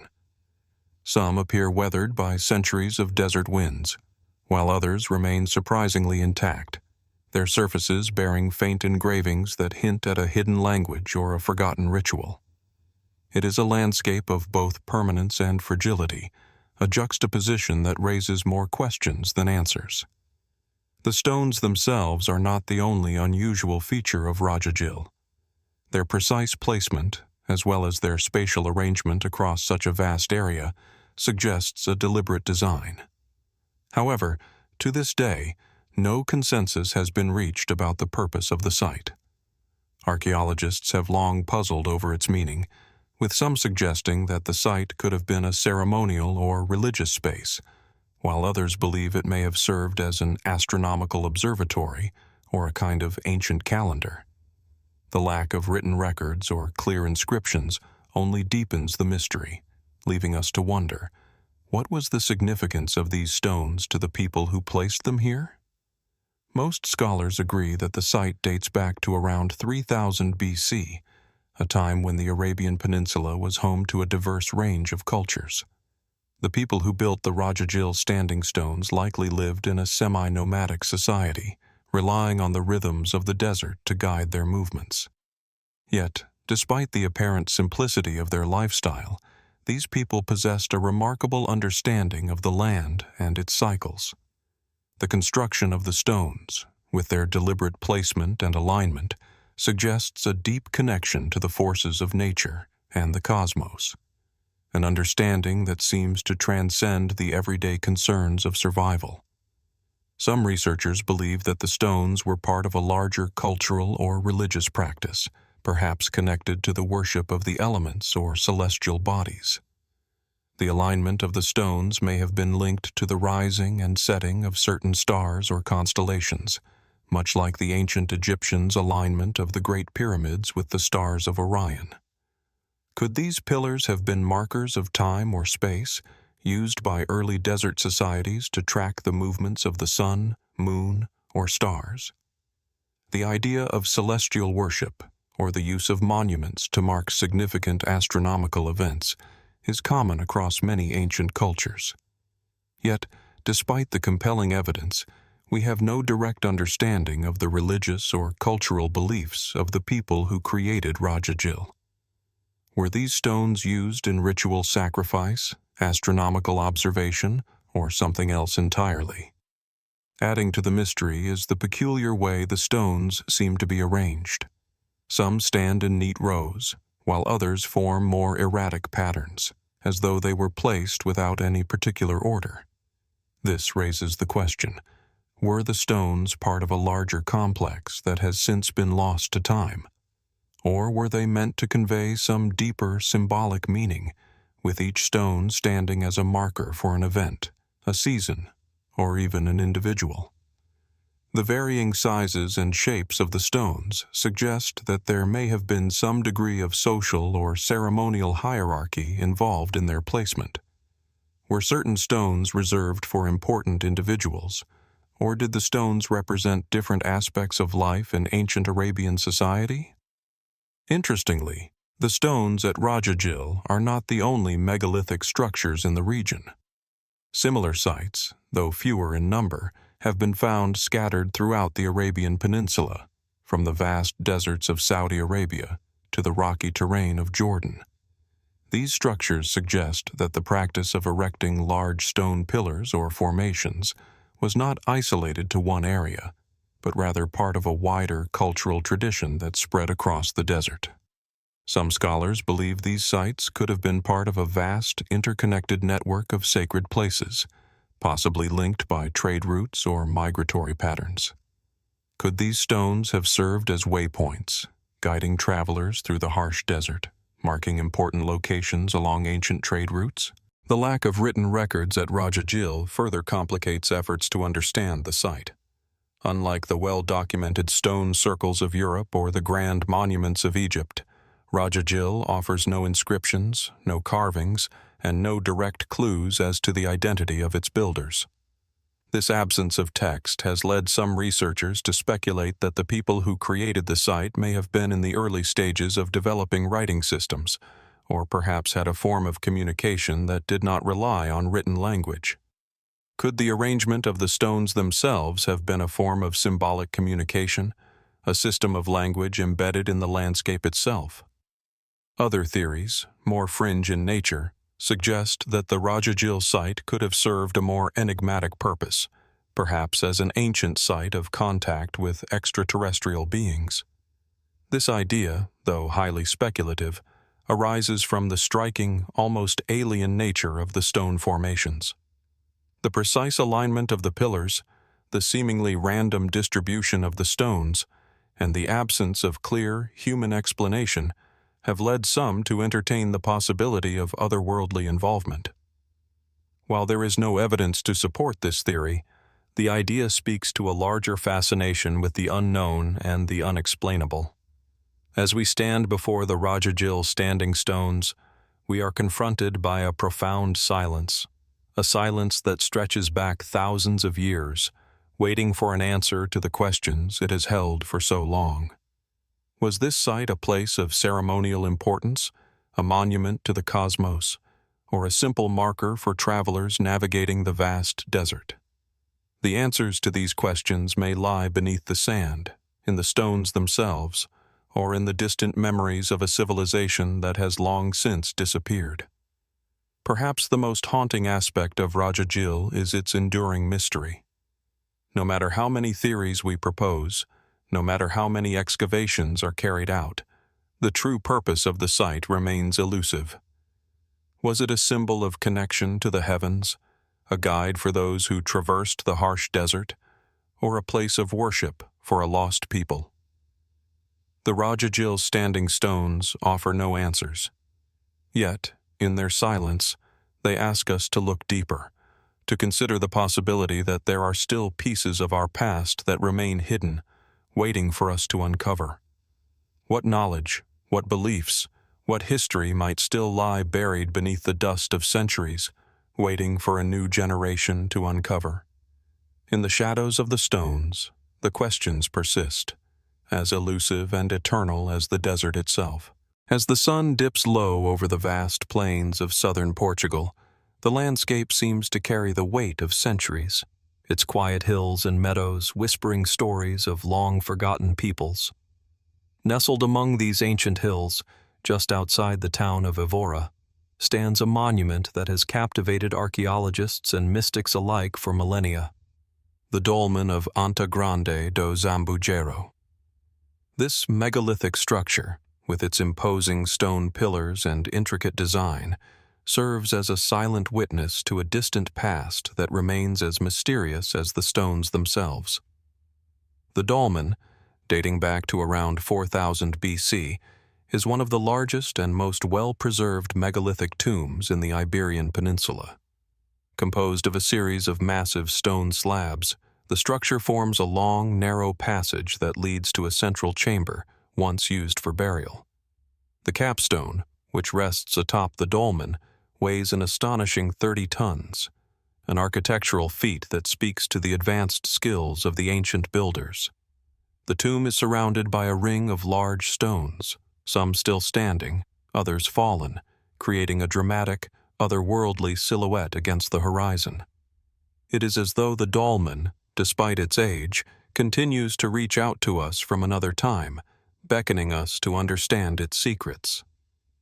What is immediately striking about the dolmen of Anta Grande do Zambujeiro is the scale and precision of its construction.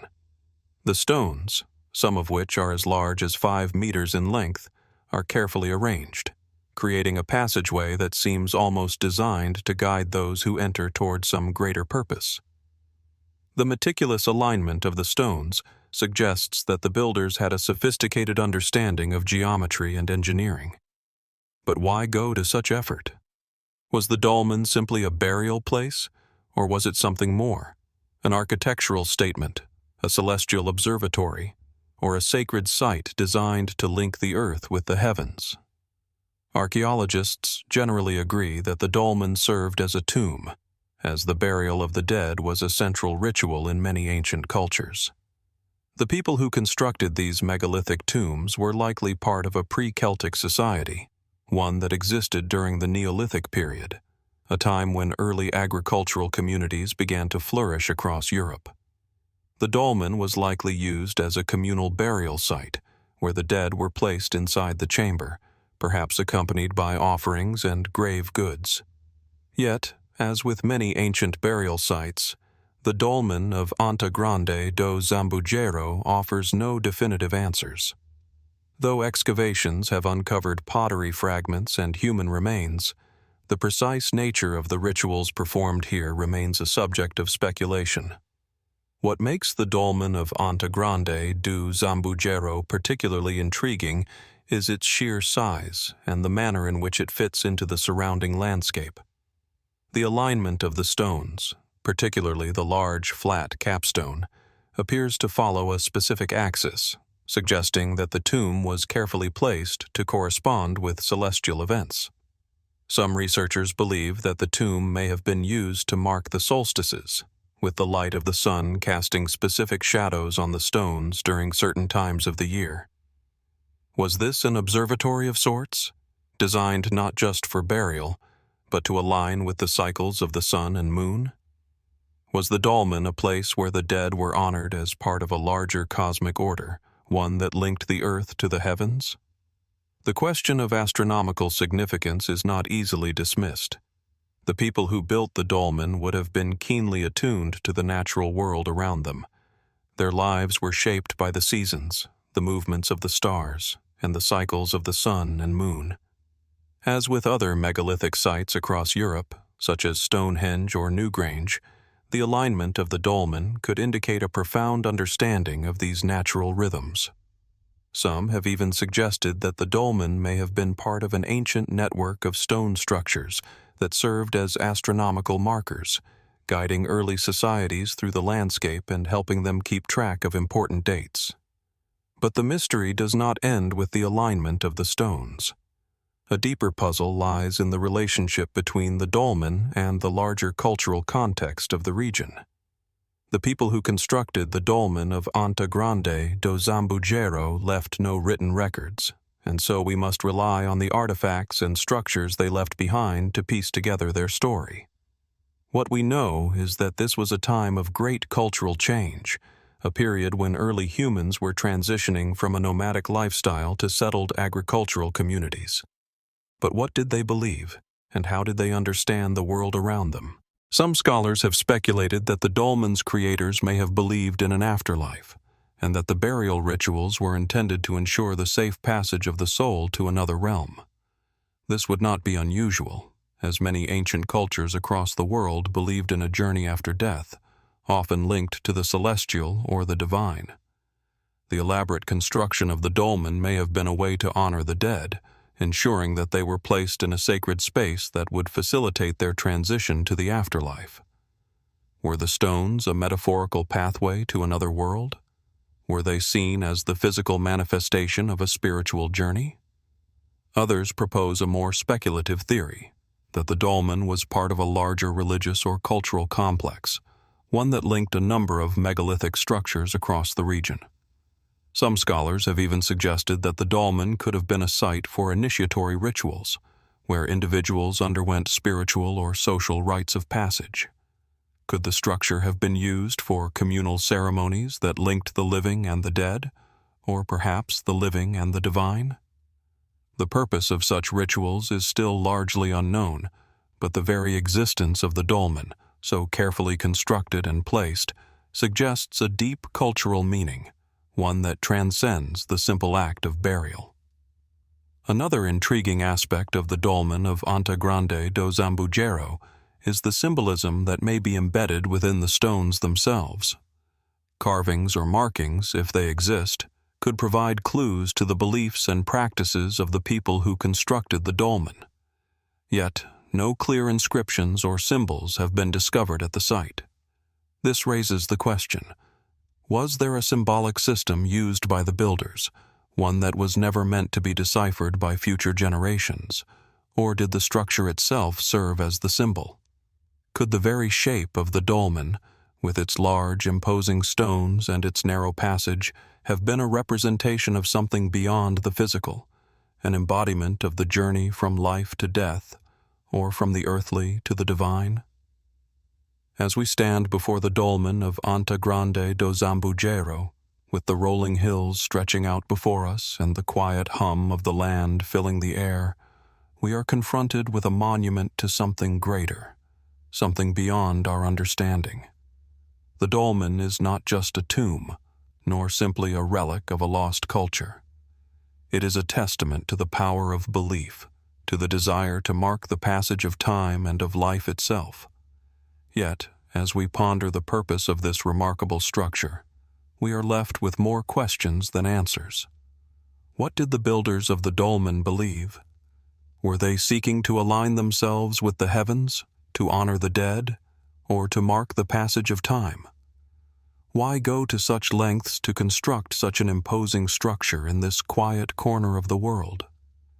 And perhaps most profoundly, what mysteries remain hidden beneath the stones, waiting to be uncovered, waiting to reveal the secrets of a people long gone? The dolmen of Anta Grande do Zambujeiro stands as a reminder that, even in the face of centuries of research and exploration, there are still pieces of our history that elude us. The stone pillars, the capstone, the quiet landscape, each element speaks to a time and place that is at once familiar and deeply mysterious. The answers may be lost to time, but the questions remain, beckoning us to look closer, to listen more intently, and to continue seeking the stories that these ancient stones are waiting to tell. As we journey deeper into the mysteries of the ancient world, we find ourselves on the windswept shores of the Shetland Islands, a rugged and remote part of Scotland. Here, nestled on the edge of a loch, stands a structure that has captivated archaeologists for centuries: the Broch of Clickimin. This ancient stone tower, a towering testament to the ingenuity of the people who built it, rises from the water's edge like a monument to a long-forgotten age. The Broch of Clickimin, though now a fragment of its former self, still stands resolutely against the forces of nature, its weathered walls a reminder of a time when these islands were home to a flourishing society. The Broch of Clickimin is one of the best preserved examples of a broch, a type of Iron Age structure unique to northern Scotland. These towers, circular in shape and built with dry stone masonry, were constructed between 1000 BC and 500 BC. They stand as some of the most striking archaeological features of prehistoric Scotland. Brochs were not simply homes. They were symbols of power, status, and defense. Rising up to 10 meters in height, their thick stone walls, often several meters thick, were designed to protect their inhabitants from external threats. But the Broch of Clickimin, with its impressive scale and commanding presence, raises more questions than answers. The site is surrounded by a deep sense of isolation. The loch that laps at its base is often shrouded in mist, and the brooding sky overhead only adds to the sense that this place has witnessed the passage of centuries in silence.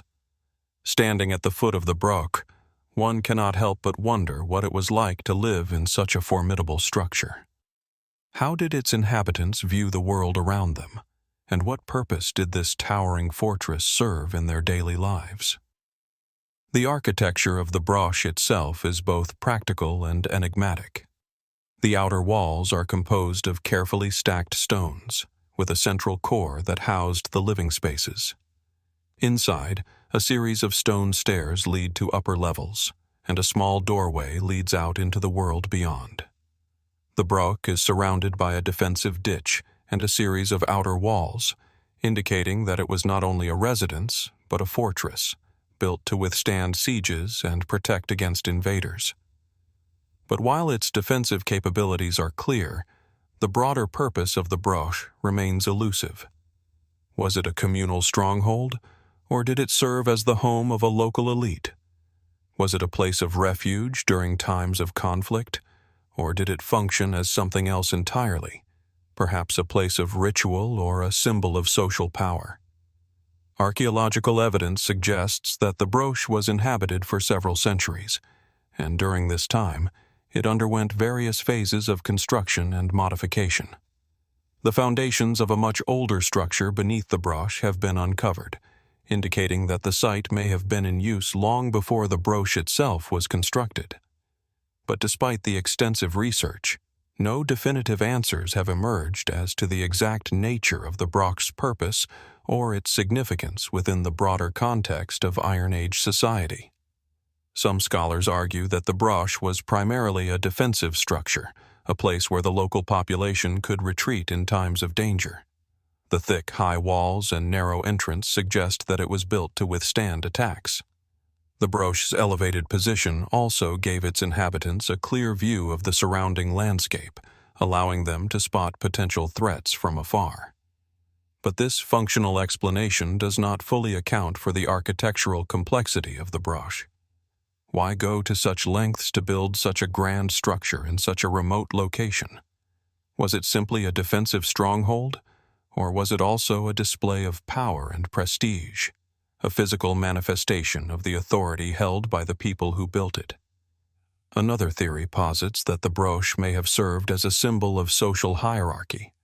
In the Iron Age, brochs were often associated with the elite, those who held power over the surrounding communities.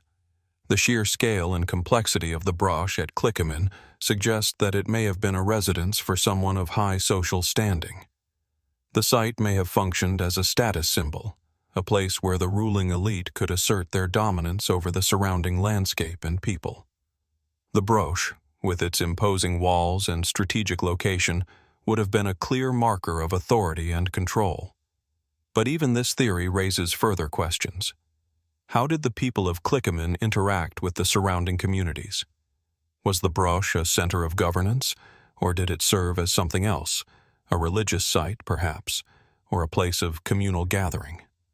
The presence of unusual artifacts at the site further complicates our understanding of its function.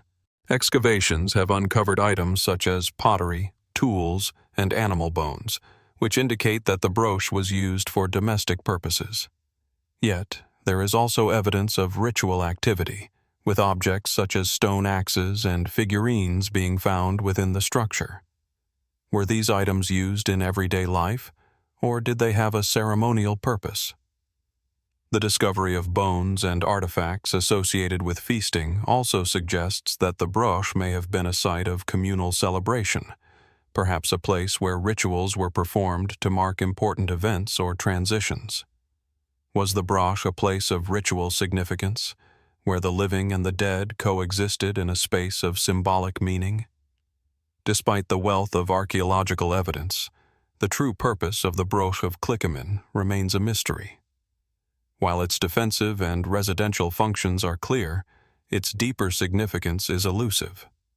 Some researchers have even suggested that the broch may have had a ceremonial purpose, perhaps linked to the spiritual or religious beliefs of its inhabitants. The idea that the broch served as a monument to a higher power or a connection to the divine is not without merit, especially given the broader context of megalithic and ceremonial structures found across the British Isles during the same period. Could the broch have been a place of ritual, where the inhabitants engaged in ceremonies to honor their gods or ancestors? Or was it something entirely different, a place of gathering, a symbol of unity, or a site of ancestral worship? The most compelling aspect of the Broch of Clickimin, however, may be the silence that surrounds it. As we look at the remnants of this once great structure, we are reminded that we are still in the dark about the lives of the people who built it. What rituals did they perform within its walls? What stories do the stones of the broch hold, waiting to be told? And perhaps most importantly, what truths lie buried beneath the earth? Secrets that have yet to be uncovered, mysteries that may still elude us.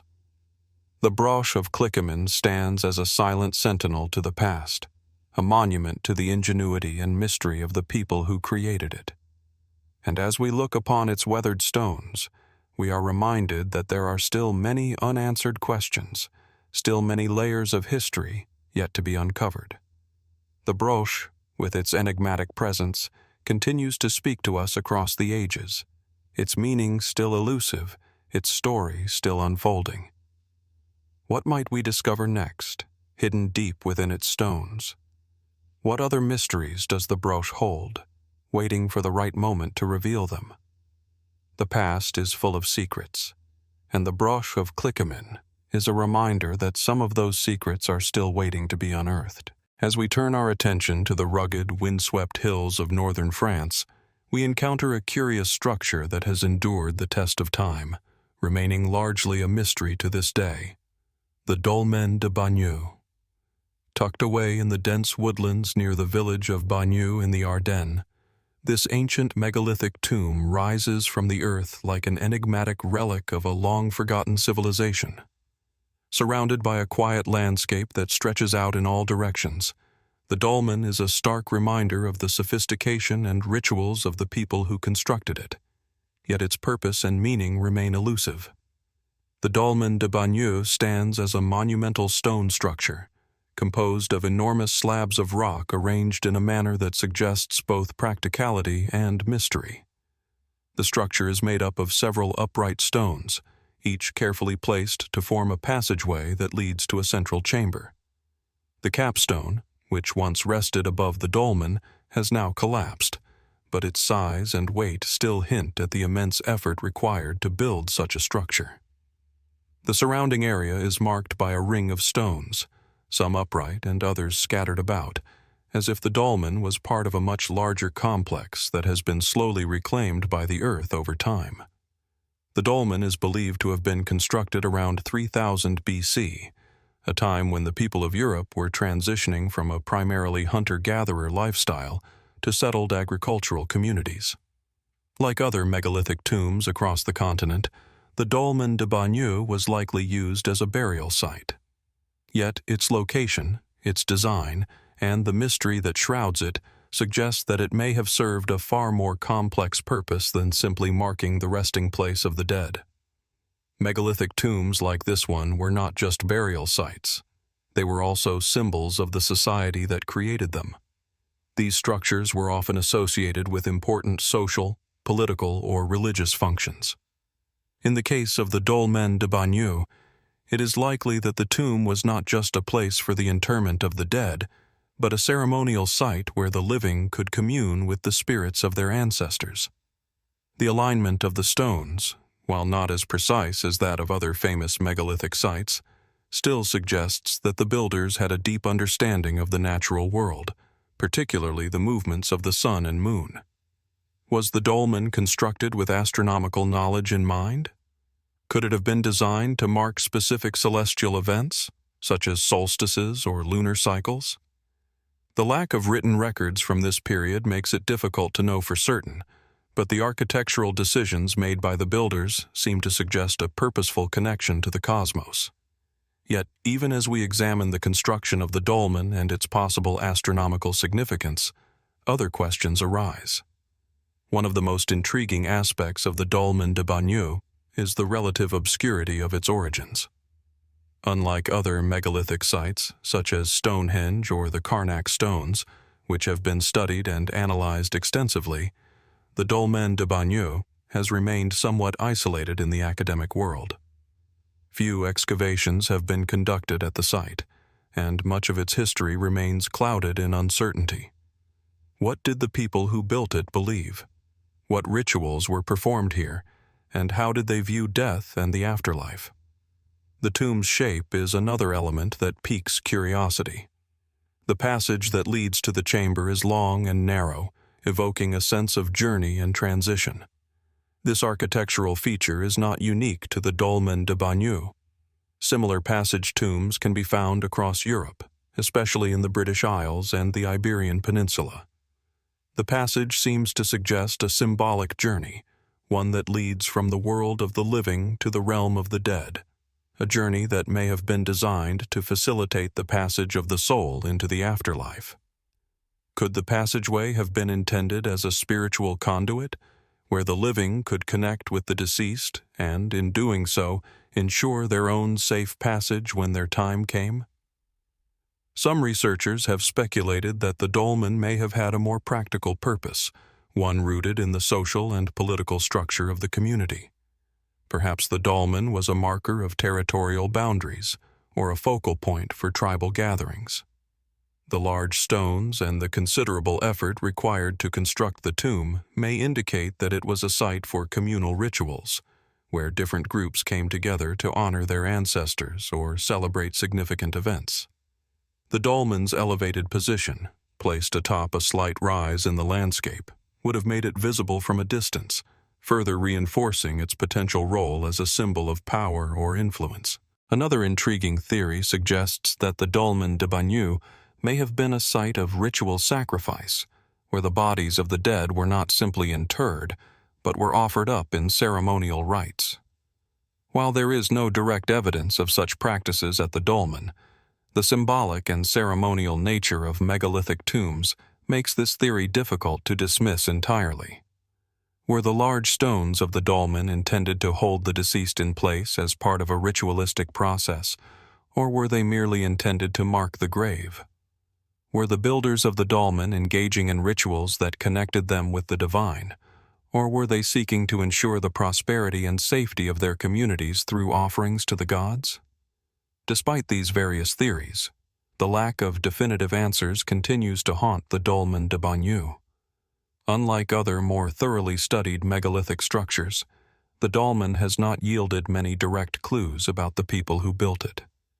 There are no inscriptions, no elaborate carvings, and few artifacts to shed light on the culture that created this structure.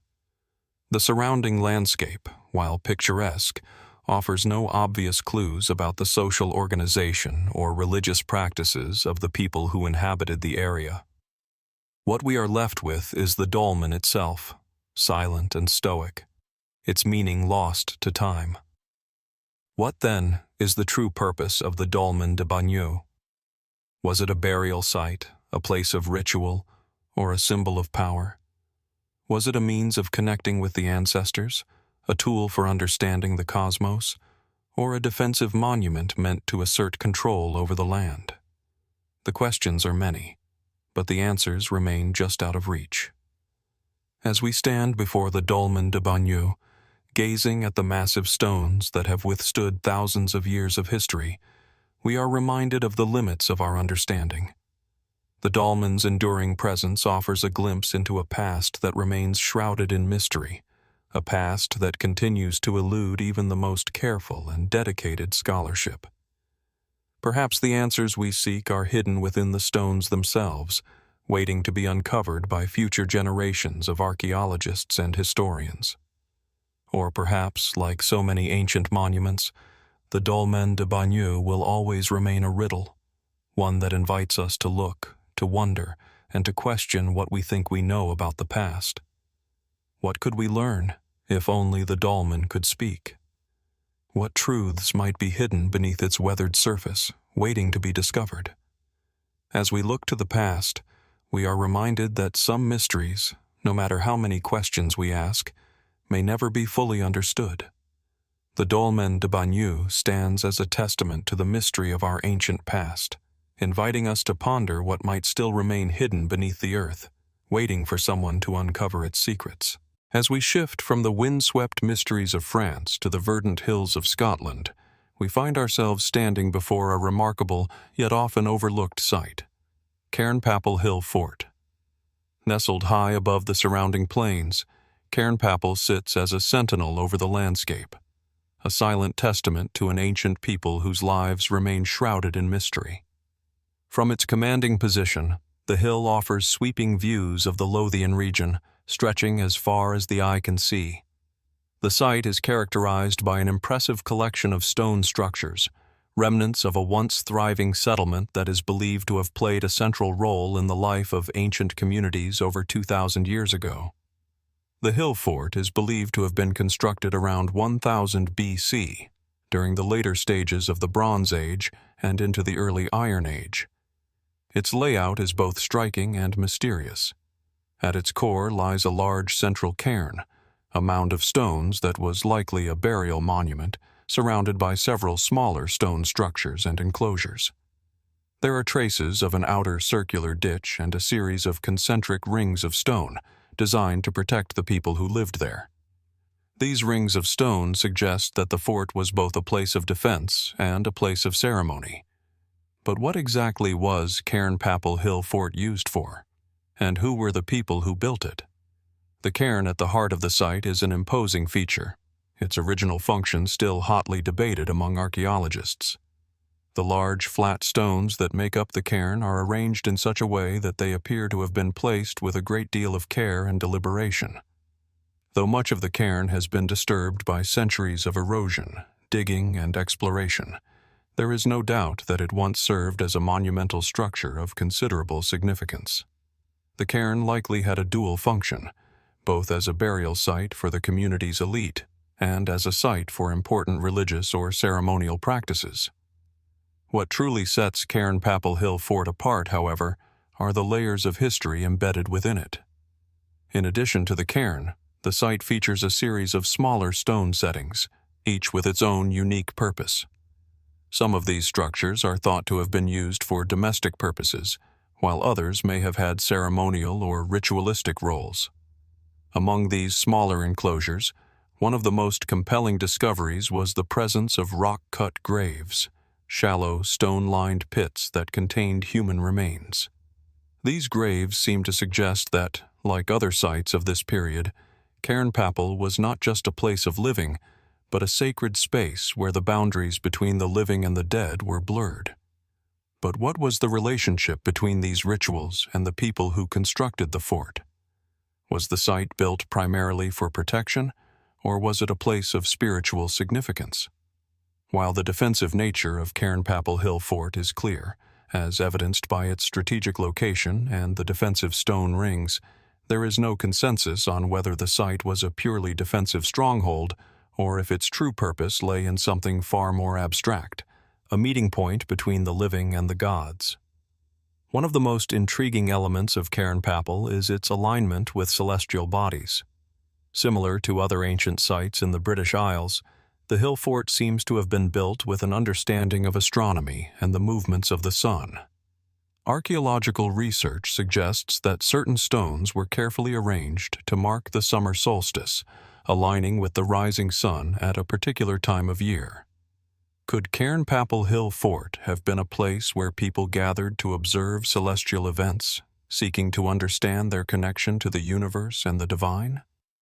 Were the people who built this fort looking to the skies for guidance or influence, perhaps believing that the position of the sun could offer them insight into the rhythms of life and death? The connection between Cairnpapple and the cosmos is not just a matter of stone placement. It also appears to be deeply woven into the social and cultural fabric of the people who lived here. Cairnpapple's location, on a hill that dominates the surrounding area, suggests that the site was a center for the community. But was it a center of power, or a place where the community came together to perform rituals that connected them to the forces of nature? Could it have been a political or religious hub, a place where alliances were formed, and where leaders or shamans wielded power over their people?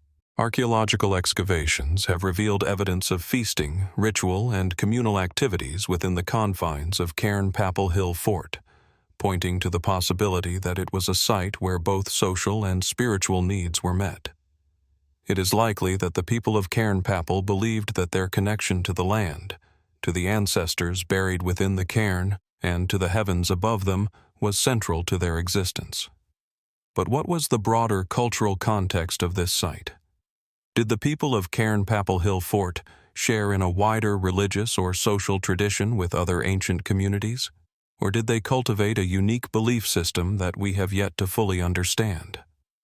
Despite the wealth of archaeological findings, the people who lived at Cairnpapple Hill Fort remain an enigma. Their material culture, as revealed by pottery, tools, and other artifacts, offers glimpses into their daily lives. Yet their spiritual and cultural beliefs, what motivated them to construct such a monumental site, remain out of reach. Was the hill fort a gathering place for a specific tribe or family, a clan with unique traditions? Or did it serve as a sacred space for multiple tribes, a neutral ground where disputes were settled and ceremonies held? The absence of written records means we can only speculate, piecing together fragments of evidence from the remains left behind. One of the most tantalizing aspects of Cairnpapple is the complete absence of detailed evidence about the rituals performed at the site. While many other ancient ceremonial sites in the British Isles, such as Stonehenge, offer clues through their alignment and the objects found within them, Cairnpapple has not yielded many concrete answers about the specific rituals that took place there. Some suggest that the burial practices found at Cairnpapple point to the possibility of ancestor worship, while others speculate that the site may have been linked to agricultural cycles, with the community seeking to ensure the fertility of their land. Could the site have been a place where rites of passage were performed, such as the initiation of young men into adulthood, or could it have been a sanctuary for important leaders? Theories abound, yet the mystery persists. What then does Cairnpapple Hill Fort truly represent? Was it a mere military stronghold, a place of shelter from the dangers of the outside world? Or was it, in its truest sense, a nexus of life, death, and spiritual connection, where the living looked to the heavens, communed with their ancestors, and sought protection from unseen forces? Was it a place of power, both political and spiritual, or was it simply a place to shelter a community in transition, struggling to define itself in a changing world? Despite all the discoveries and theories, the mystery of Cairnpapple remains unsolved. Its towering presence, visible from miles around, continues to command attention. Yet, it holds its secrets tightly, offering only glimpses into a distant past. As we stand on the hillside today, contemplating the stone rings and the cairn, we are left with more questions than answers. And perhaps that is the most enduring legacy of Cairnpapple Hill Fort, its capacity to provoke wonder, inviting us to look beyond the physical remnants and to consider the profound mysteries that still lie buried beneath the stones. As we venture from the ancient landscapes of Scotland to the high-altitude plateaus of the Andes, we find ourselves in the presence of a monument that has long defied explanation, the Akapana Pyramid at Tiahuanaco.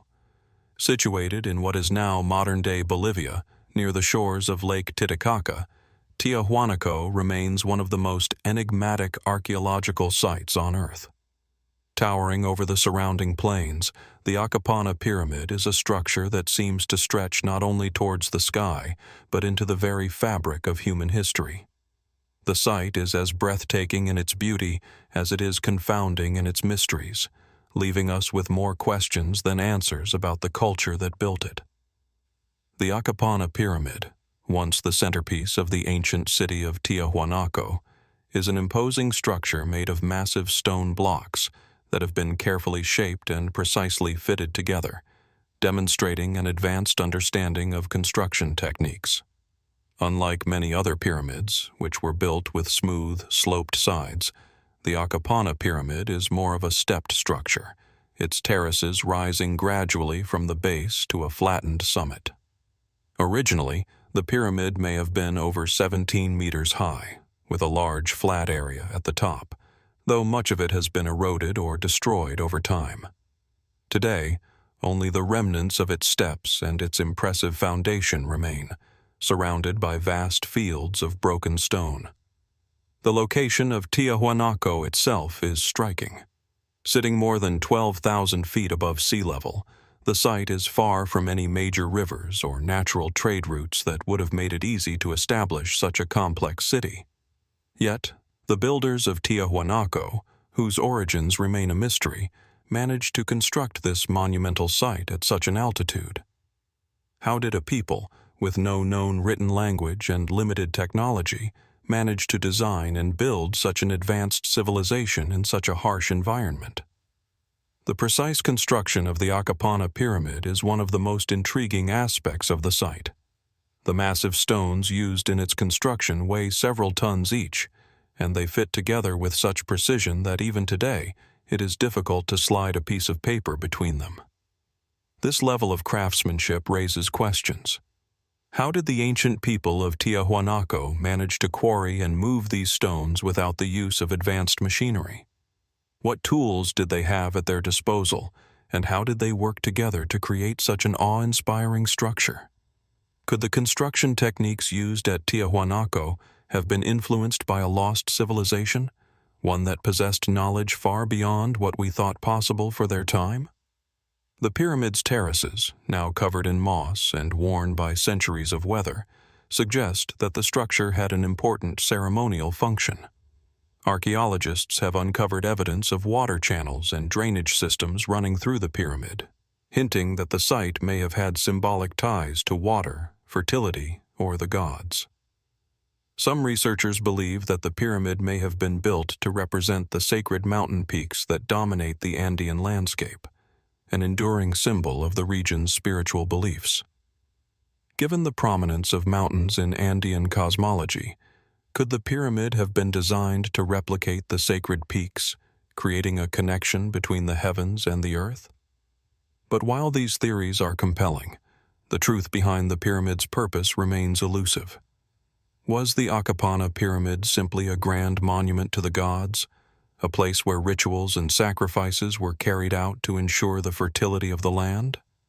Or was it perhaps something more, a symbolic representation of the power of the ancient rulers, a place where the elite could display their divine right to govern? The truth is, no one can say for certain.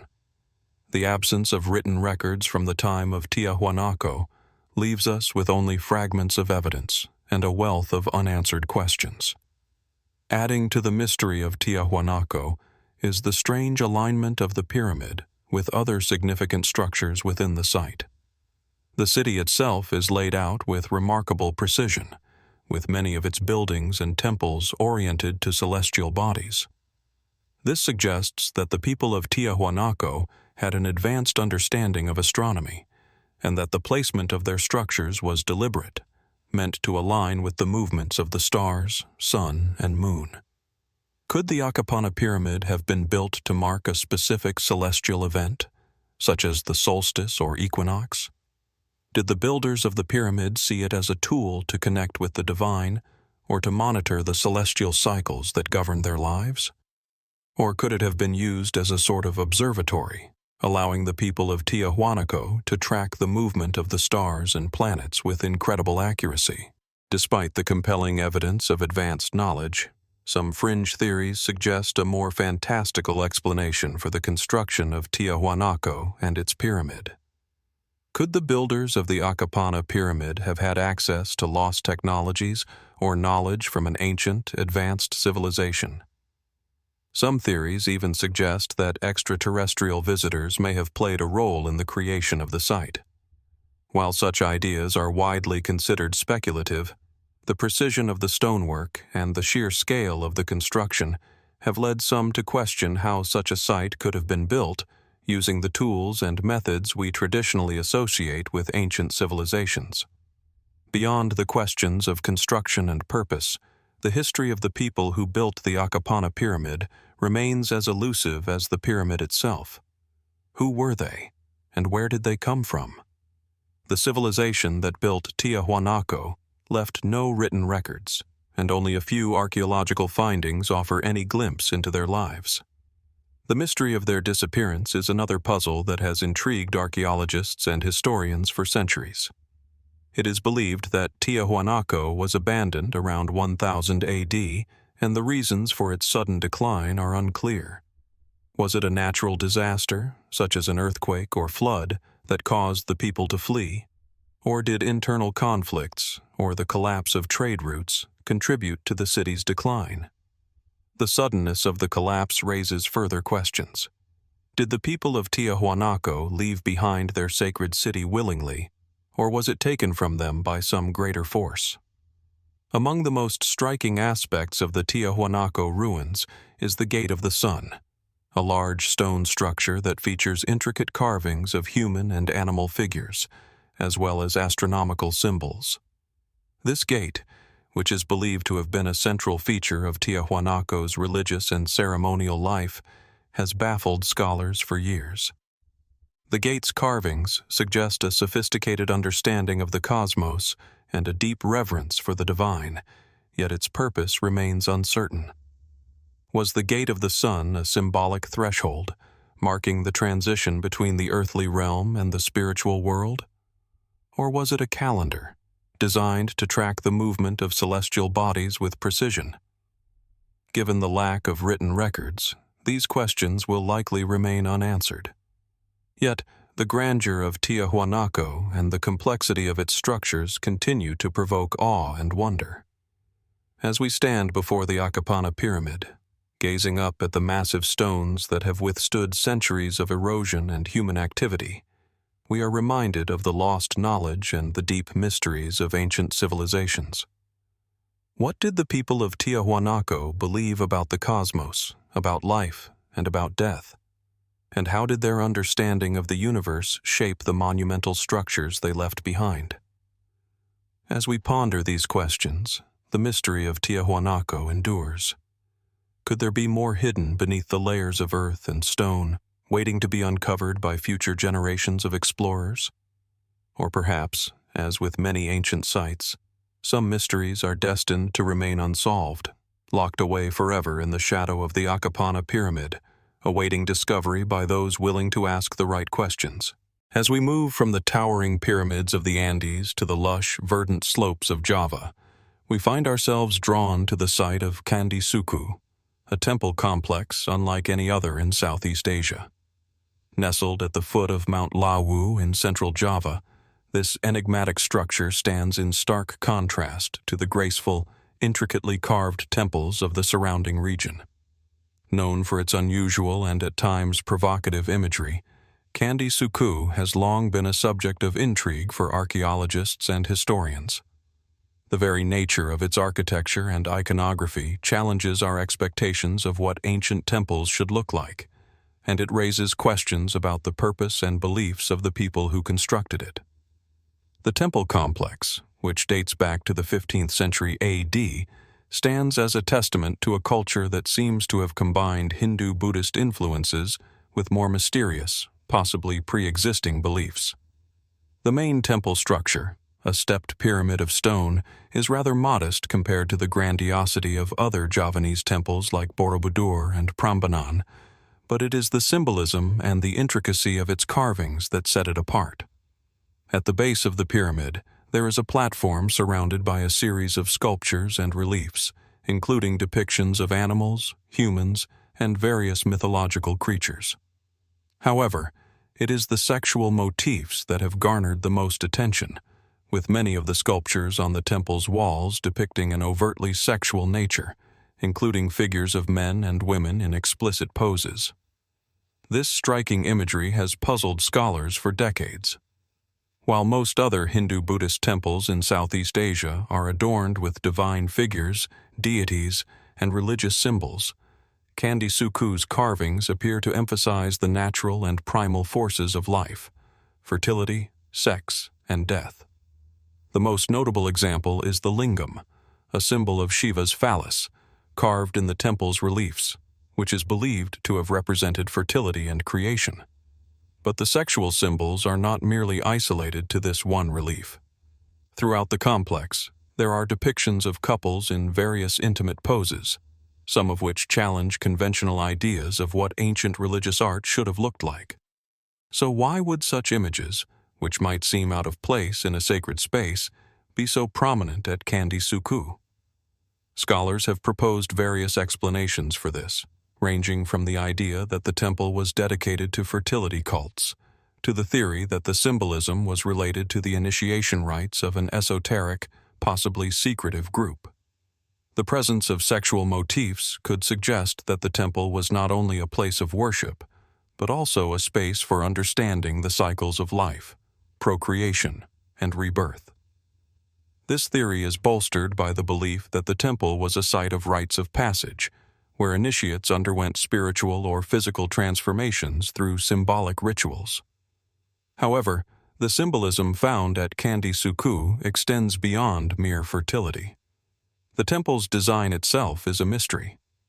Unlike other temples in Java, which often follow more symmetrical and conventional plans, Candi Sukuh's layout is unusually angular.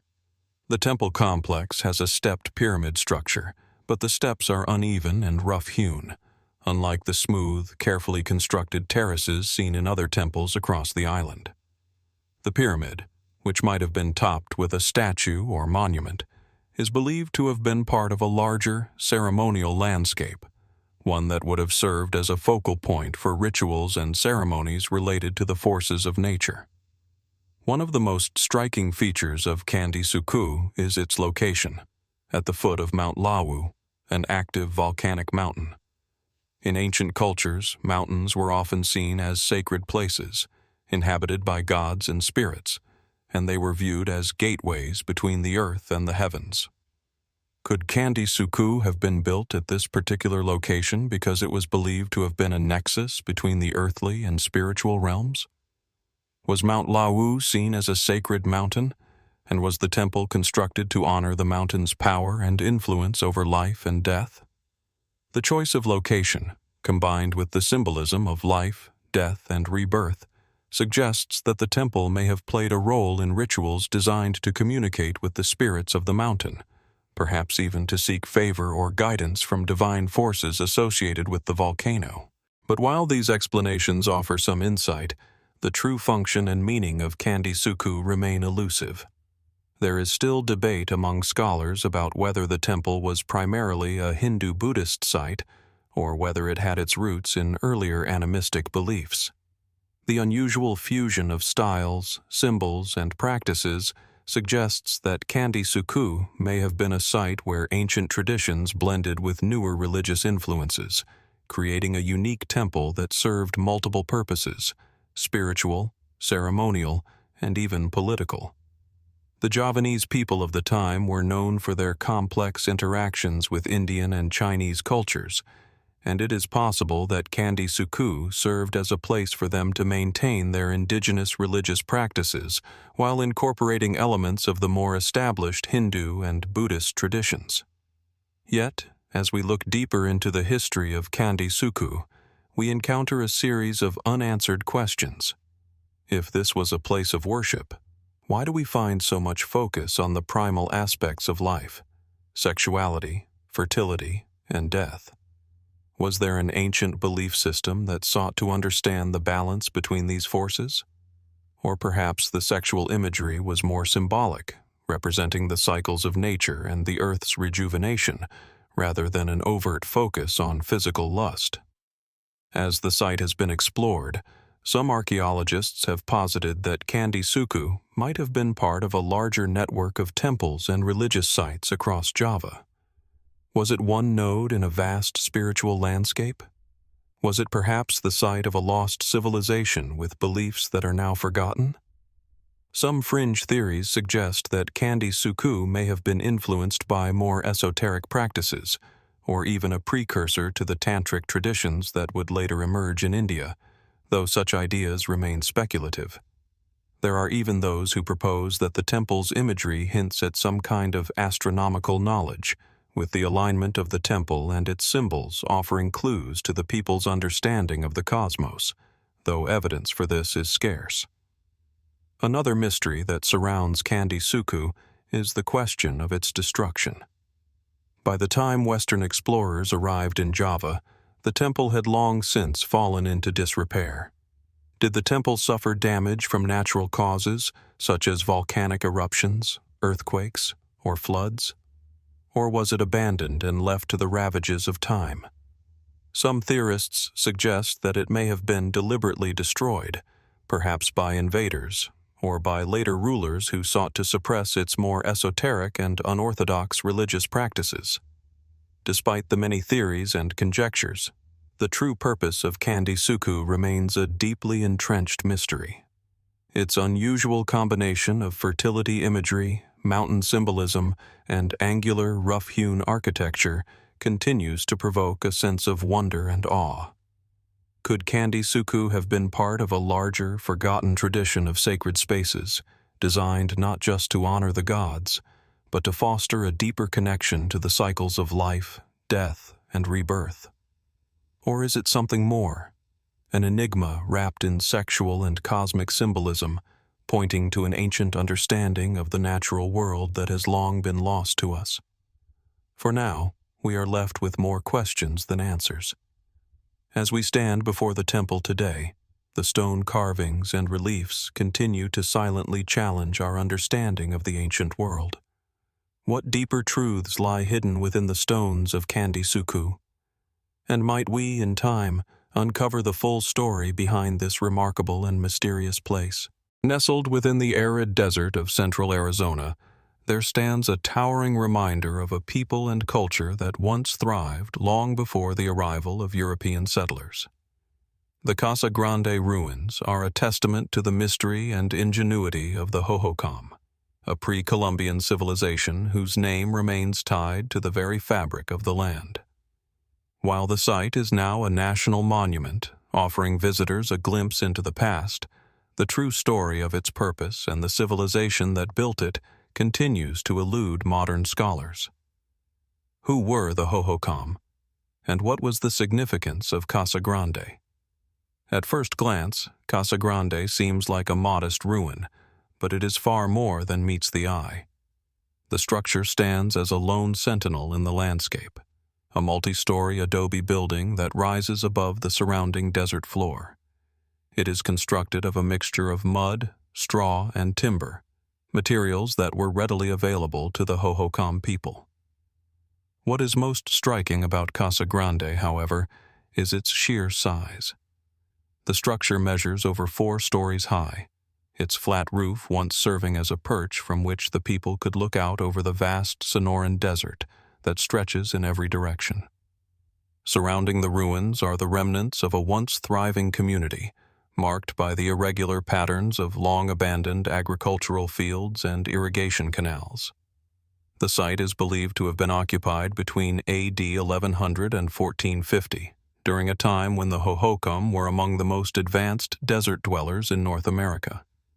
Their irrigation systems, which still impress modern engineers, were an innovation that allowed them to cultivate crops in one of the driest places on Earth. But despite the remarkable achievements of the Hohokam people, we know surprisingly little about them.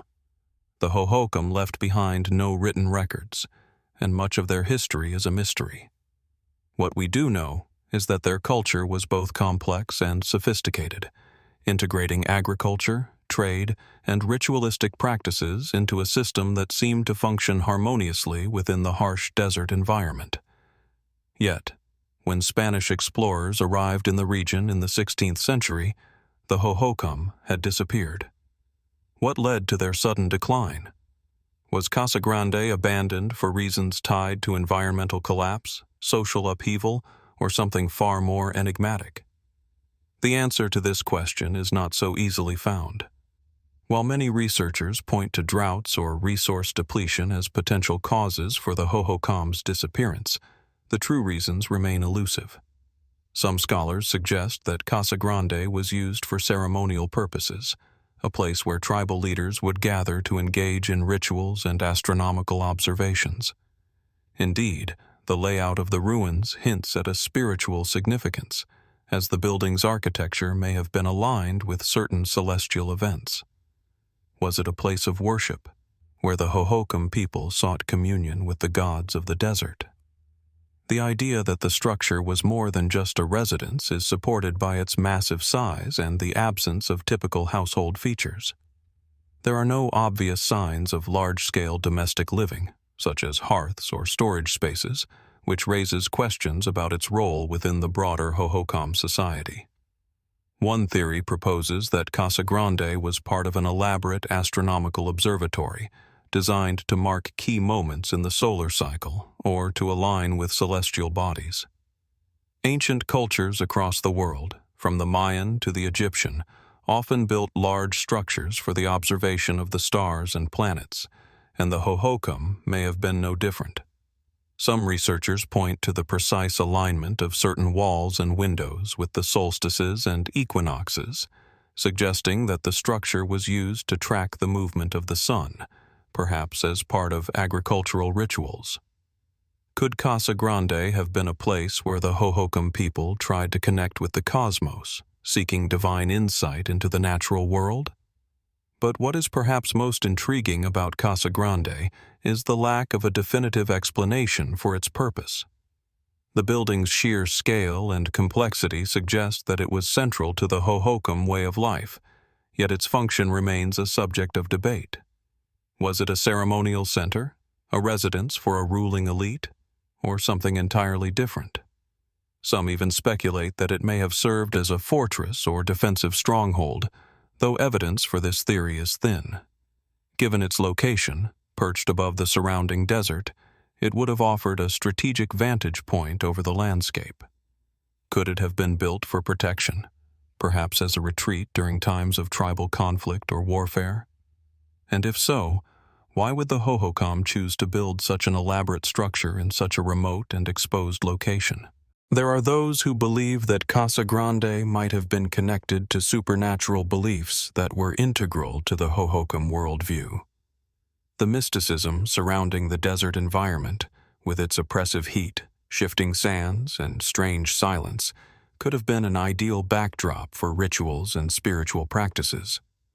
The Hohokam people may have seen the desert as a powerful, even otherworldly place, and Casa Grande may have been the physical manifestation of their relationship with the land, sky, and spirits that inhabited it. The use of symbolism in Hohokam culture is well documented, from the distinctive petroglyphs found throughout the region to the ornate pottery and ceremonial objects that have been uncovered. Perhaps Casa Grande itself was a massive symbol, a monument to the Hohokam's connection with the gods, or a shrine to deities associated with the harsh desert. And yet, despite all these theories, we still do not have a full understanding of the meaning behind Casa Grande. The mystery of the structure's function remains unsolved, and the lack of written records from the Hohokam culture makes it difficult to discern their intentions with certainty. Was Casa Grande truly a religious site, a residential complex, a trading hub, or something else entirely? The absence of clear answers only deepens the mystery, inviting us to consider alternative explanations, even ones that challenge our preconceived notions of ancient societies. One of the most fascinating aspects of the Casa Grande ruins is that they stand as a monument to a forgotten people, a culture whose achievements were vast, yet whose story has largely been lost to time. The ruins themselves are all that remain of a civilization that once flourished in the heart of the desert, and their silent presence serves as a reminder of how much we still do not know about the ancient past. What if the Hohokam left behind not just a physical structure, but a puzzle that we have yet to solve? Perhaps the most enduring question surrounding Casa Grande is whether we will ever truly uncover its secrets. With no written language to guide us, and no clear explanations to follow, it seems likely that the true nature of the site may remain a mystery for years to come. Was Casa Grande merely a place of worship, or was it a gateway to something far more profound, an insight into the Hohokam's understanding of the natural world, the cosmos, and the divine? And what of the disappearance of the Hohokam themselves? Did they simply fade away, or was something more sinister at play, forcing them to abandon their greatest monument? For now, the ruins of Casa Grande continue to stand, offering a quiet but powerful testament to a civilization whose full story we may never completely uncover. The mystery lingers, and the questions multiply. What might still be hidden within the walls of this enigmatic site, waiting to be discovered?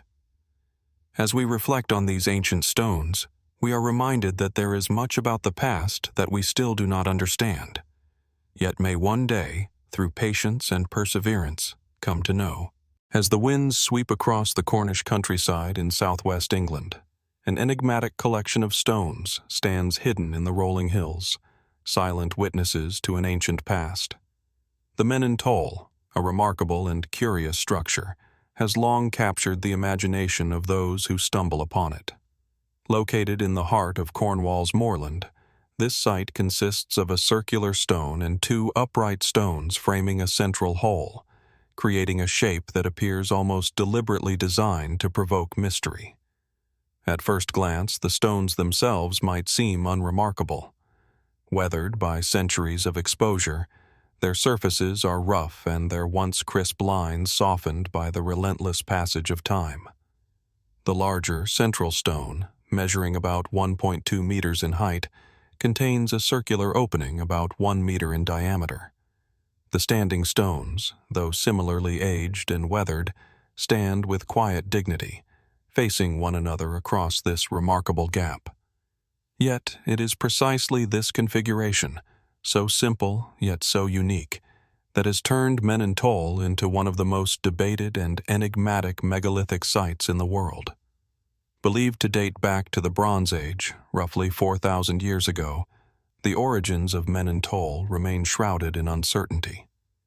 Unlike other megalithic structures in Britain, which often serve as burial sites, ceremonial centers, or astronomical markers, the purpose of Men-an-Tol is not immediately obvious. What did this peculiar formation mean to the ancient people who erected it? Was it a place of ritual? A symbol of something far more mysterious? Or perhaps something far more practical than we can imagine? Theories abound regarding the purpose of Men-an-Tol. Many experts suggest that it could have been a ritualistic structure, used in ceremonies or rituals connected to the passage of time, fertility, or even healing. The hole in the central stone invites questions. Was it symbolic, representing a doorway or a portal? A common interpretation holds that this opening was used in ritualistic practices, where people would pass through the stone as part of a ceremonial act, perhaps to mark an important life event such as birth, coming of age, or death.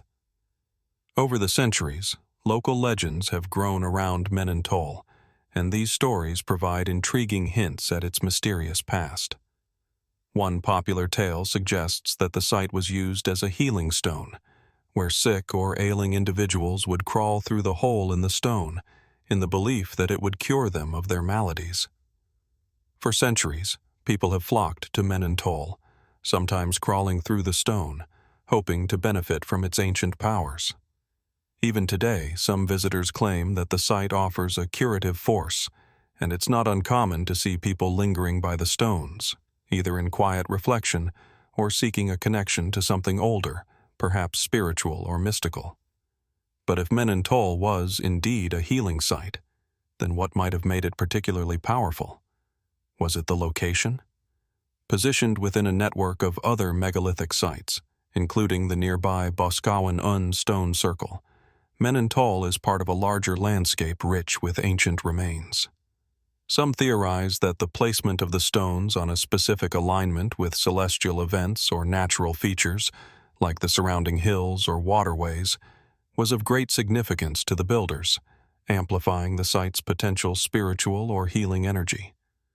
The landscape surrounding Men-an-Tol, with its rugged, windswept beauty, might have been viewed by ancient peoples as a sacred space, charged with power.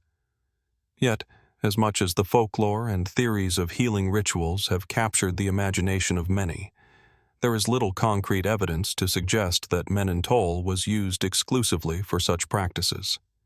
The exact role of the circular opening remains a mystery. Was it a passageway for rituals, or did it hold astronomical significance? Some scholars have suggested that the central hole may have been used to track the movement of the moon or the sun, aligning with specific celestial events like solstices or equinoxes. This idea is consistent with other megalithic structures in Britain, where the alignment of stones and the precise positioning of openings often correlate with important moments in the solar calendar. Could Men-an-Tol have been part of an ancient astronomical observatory, designed to mark key moments in the agricultural or spiritual year? While such explanations fit the mystical atmosphere of Men-an-Tol, there are those who propose more down-to-earth theories. Functional theories suggest that Men-an-Tol could have been a marker or part of a larger system of boundary markers or territorial indicators, signaling a distinct place within the community's landscape. The positioning of the stones could have signified a boundary between different tribes or regions, with the central hole serving as a ritualistic border crossing, marking the transition from one realm to another. It is known that megalithic monuments were often used to demarcate sacred or politically important locations, and Men-an-Tol could have been part of such a system. Further intrigue is added by the name itself, Men-an-Tol, which is Cornish for stone with a hole. In the Cornish language, men means stone, and tol refers to a hole, suggesting a straightforward meaning. Yet, there's a deeper sense of enigma in the name, a sense that this hole might have had more than just a literal function. The hole, as many have observed, has a striking resemblance to portal imagery, a motif that occurs throughout ancient cultures worldwide, from the doorways in ancient Egyptian tombs to the archways in Greek temples. Was the hole at Men-an-Tol meant to serve as a gateway between two worlds, the physical and the spiritual? Over time, local myths have also contributed to the site's enduring mystery. One legend, for instance, speaks of a giantess whose breast was said to be the shape of the stone's opening. Some suggest that the hole could represent a womb, a symbol of rebirth or fertility, emphasizing the role of the site in fertility rituals, either to bring about the birth of crops or children. Perhaps the hole symbolized a journey through the womb of the earth, where those who passed through could be reborn spiritually, cured of afflictions, or marked as the beginning of something new in life. Despite these theories, the true purpose of Men-an-Tol remains as elusive as the wind that swirls through the site. Its purpose could have been a complex and multifaceted one, serving several functions that we cannot hope to fully reconstruct. The uncertainty surrounding Men-an-Tol invites us to consider the many possibilities, each theory offering a glimpse into the world of the ancient peoples who built it, while also reminding us of how little we truly know about their lives and beliefs. The ancient stone formation stands as a reminder of a time when meaning and ritual were tightly woven into the very landscape, when rocks and earth were not mere things, but conduits to the divine, to the cosmos, and to something beyond the physical world. For now, Men-an-Tol remains a silent sentinel, its true purpose waiting patiently for us to unlock the mysteries it holds. Could it be that we are overlooking something fundamental in the stones themselves, or perhaps in the way we see the world around us? Or might we still be years away from understanding the full significance of this ancient wonder? Time, as always, holds the answers, or perhaps more questions. Tucked away on the lush island of Tonga, an ancient and imposing monument stands resolutely against the sky, a testament to the mysterious and skilled craftsmanship of a long-gone civilization. This monument is known as Ha'amanga, a Maui, a striking trilithon, 3 massive stone slabs, 2 upright and 1 laid across the top, resembling a monumental gateway. The trilithon stands in Nuku'alofa, the capital of Tonga, and despite its relatively small size compared to other ancient stone constructions, its significance and purpose remain shrouded in enigma. The name itself, Ha'amanga, a Maui, is rooted in Tongan mythology. It translates roughly to the burden of Maui, referencing Maui, the Polynesian demigod famed for his heroic feats, such as fishing up islands from the sea and harnessing the power of the sun. The trilithon is often said to have been erected by Maui himself, a legendary tale that imbues the structure with a sense of mythological significance and a connection to the gods. But as with many ancient wonders, fact and myth blend together, leaving us with more questions than answers. Standing at around 5 meters in height, the trilithon is composed of 3 enormous coral limestone slabs that have withstood the ravages of time, weathering, and earthquakes. The upper stone, the lintel, weighs an estimated 30 tons. These stones are cut with remarkable precision, suggesting a high level of engineering skill by the ancient builders. But how was such a feat achieved without modern tools, and why was it necessary to create such a structure in the first place? Historians and archaeologists agree that Ha'amanga, a Maui, was constructed during the reign of King Tuitatui, thought to be around 1200 to 1100 BC, though the exact date remains a matter of debate. Some scholars argue that the trilithon could have been built even earlier. There are no written records detailing the construction process or the original purpose of the monument, leaving only conjecture and fragments of myth in its wake. What is clear, however, is that the stones are not randomly placed, but appear to have been carefully arranged with purpose and intention. One of the prevailing theories posits that the Ha'amanga, a Maui, was used as an astronomical marker, an observation platform that could be aligned with specific celestial events. The upright stones, when viewed from a certain angle, seem to frame the setting or rising sun at particular times of the year, such as the solstices or equinoxes. This suggests that the builders of Ha'amanga, a Maui, had a deep understanding of the sun's movement across the sky. Such an alignment would have been valuable for tracking the changing seasons, guiding agricultural practices, and marking important ritual times. Yet this astronomical explanation, while compelling, only scratches the surface of the structure's mysteries. Was Ha'amanga, a Maui, purely utilitarian, built only as a calendar or celestial observatory, or did it serve a more ritualistic or ceremonial function? The connection to Maui in the name strongly hints at the potential mythological significance of the structure. Was it a sacred site, a place of offerings, prayers, and spiritual rites? The Tongan mythology surrounding Maui speaks of feats that blend the earthly and the divine, a realm where gods and mortals met, and perhaps Ha'amanga, a Maui, was a place where that connection was made manifest. One particularly intriguing theory suggests that the trilithon might have been designed to mark a ceremonial gateway, connecting 2 realms, the physical and the spiritual. Its placement could symbolize a threshold, crossing from one world into another, just as in many other ancient cultures, where monumental structures like gates, arches, and pillars served to signify the passage between different states of being. Could the trilithon have functioned as a ritualistic doorway, where only the most important figures in Tongan society passed through? Was it a site used to mark royal coronations or rites of passage? Further adding to the mystery is the Trilithon's construction. The stone slabs, believed to have been quarried from local limestone deposits, are cut and shaped with remarkable precision. How did the ancient Tongan people, who did not possess iron tools or advanced technology, achieve such intricate craftsmanship? The stones themselves, as mentioned, weigh as much as 30 tons. While stone rolling methods or log rollers might have been used to move the slabs, the complexity of the project raises the question of just how advanced Tongan engineering and organization might have been at the time. Did they have an engineering tradition that we have yet to fully comprehend?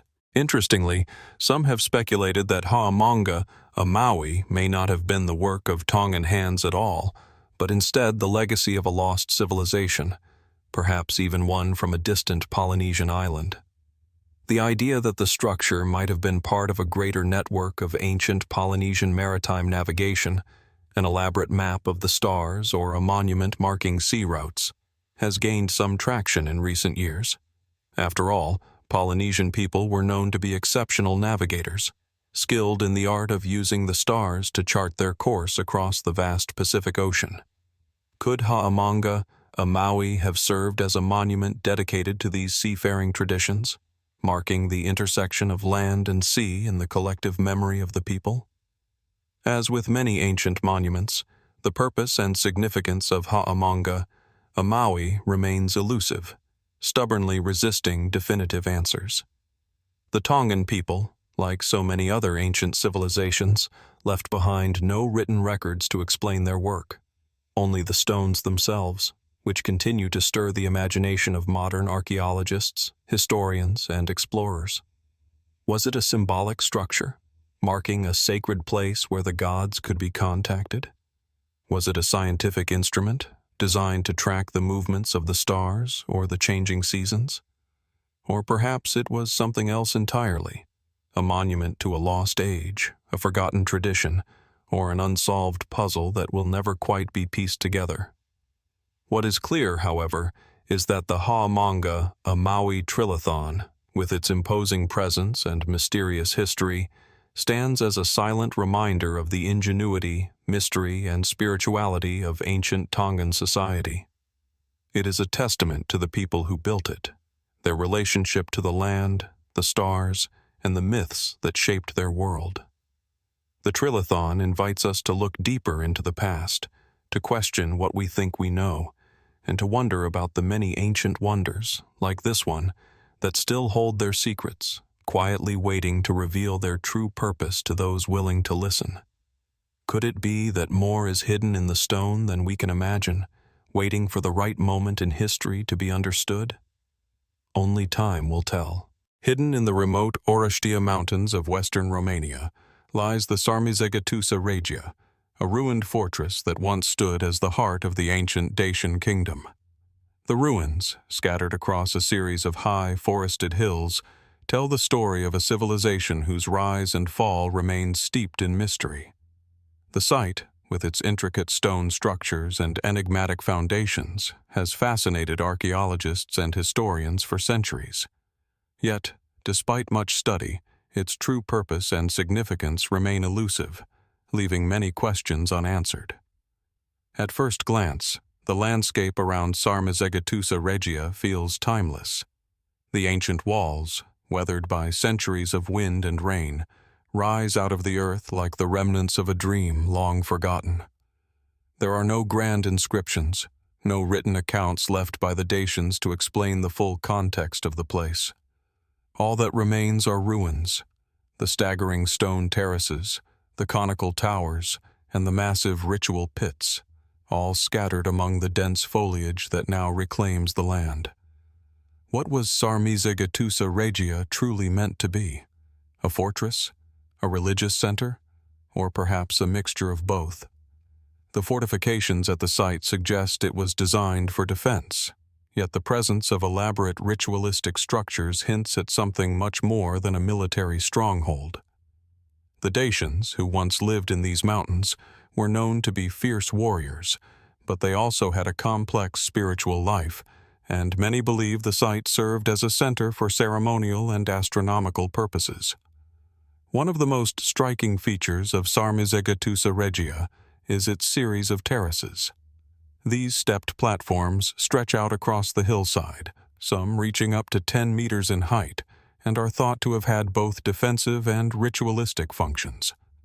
The terraces were likely built to facilitate communication between the different parts of the fort.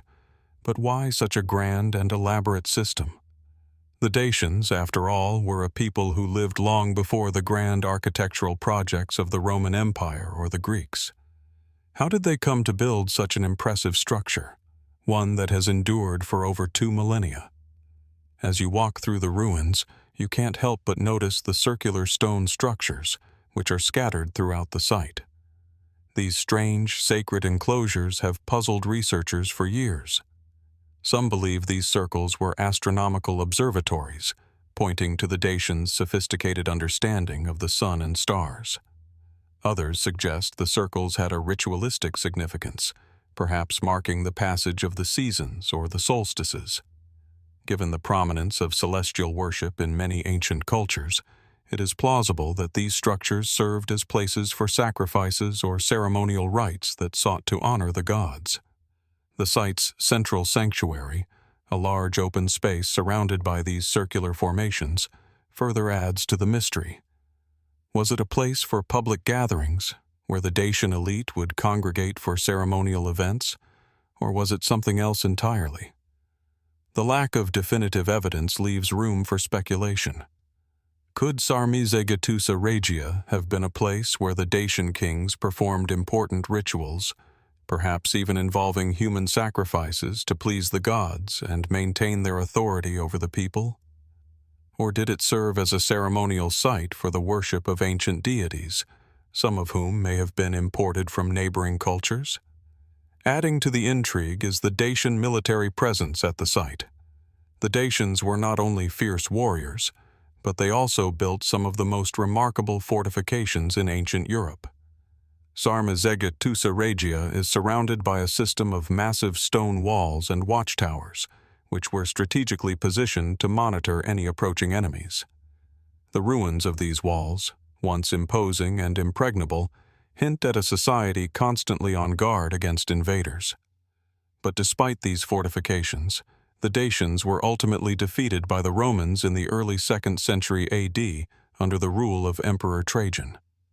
The fall of Sarmizegetusa Regia in 106 AD marked the end of the Dacian kingdom, but it also raises questions about how this highly advanced society could have been so easily conquered.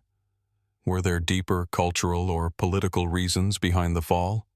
Did internal divisions weaken the kingdom's ability to defend itself against the Roman advance? Perhaps even more baffling is the mysterious Dacian stone carvings found throughout the region, including within the fort itself. These carvings often depict spirals, sun symbols, and geometric shapes, but their meanings remain unclear. Some believe they represent spiritual beliefs, possibly related to the Dacians' view of the afterlife or their relationship with the cosmos. Others speculate that these symbols could have been part of a ritual language, a form of communication between the Dacians and their gods. Whatever their purpose, they add an additional layer of mystery to a site that is already rich in enigma. What is certain, however, is that Sarmizegetusa Regia was far more than just a place of military importance. It was a symbol of the Dacians' power, their spiritual life, and their relationship with the natural world. Yet, the most striking aspect of the site is the blank slate of history, the lack of written records that would allow us to truly understand its significance. Unlike the Romans, who left behind detailed accounts of their campaigns and the places they conquered, the Dacians left no such documents. Their stories, their beliefs, and their way of life have been obscured by time, and we are left to decipher the remains they left behind. Was Sarmizegetusa Regia truly a place of religious power, a city where kings and priests governed in equal measure? Or was it a center of Dacian resistance, a stronghold meant to protect the people from the encroaching Roman Empire? The legacy of the Dacians remains hidden in the ruins of Sarmizegetusa Regia, a site that continues to confound archaeologists and historians. Each excavation, each new finding, adds more questions to the puzzle, yet the true story of this ancient civilization remains just beyond our grasp. As we study the ruins, we are left to wonder, what secrets still lie buried beneath the soil of the Orashtia Mountains?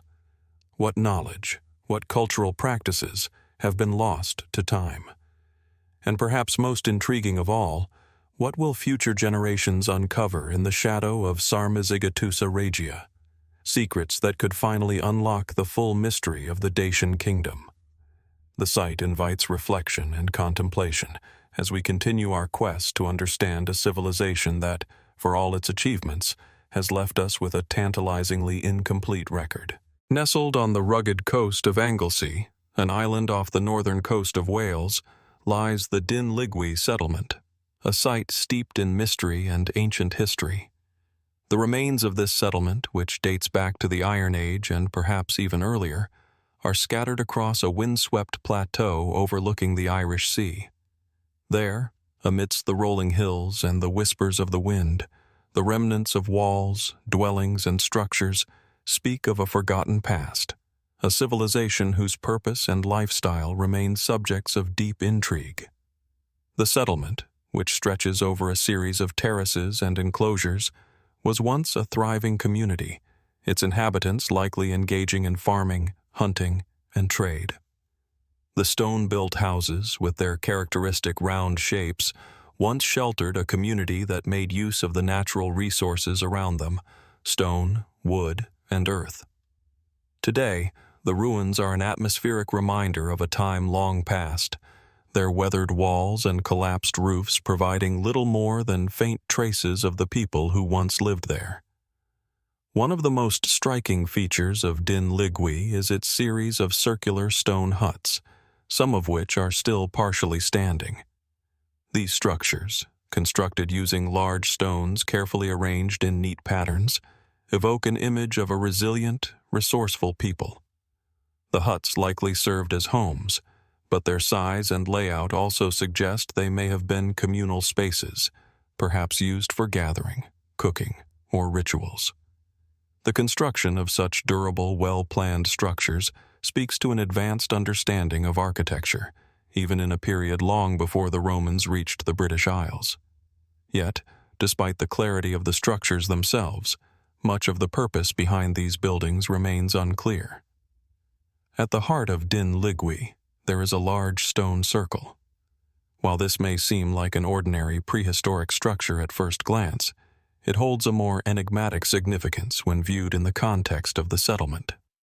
Archaeologists have uncovered evidence suggesting that the site was not only a place of daily living, but also a ritual center, where the inhabitants of Lligwy may have practiced religious or spiritual ceremonies. The circle, made from massive stones, could have been used to mark important seasonal events, such as the solstices or equinoxes. Its alignment with the landscape hints at a deeper, possibly cosmic understanding of the world around them. As is the case with many ancient sites, theories abound regarding the significance of these structures. Some believe that the stone circle was used for astronomical observations, aligning with celestial bodies in a way that might suggest an early form of sky worship or astrological forecasting. Others propose that it was used for ceremonial purposes, a place where the community would gather to mark important events, whether seasonal, agricultural, or spiritual. But the absence of written records from the time leaves us with only these speculative interpretations. Was this truly a sacred site? Did the people of Lligwy look to the sky for guidance, or did they use the stone circle for some other purpose altogether? Perhaps the most intriguing mystery of Lligwy, however, lies in its abandonment. By the end of the 1st century BC, the settlement was deserted. Why did the people of Lligwy leave their homes, their community, their sacred spaces? The site does not appear to have suffered any major destruction during its final days, nor do we find evidence of any large-scale invasion or catastrophe.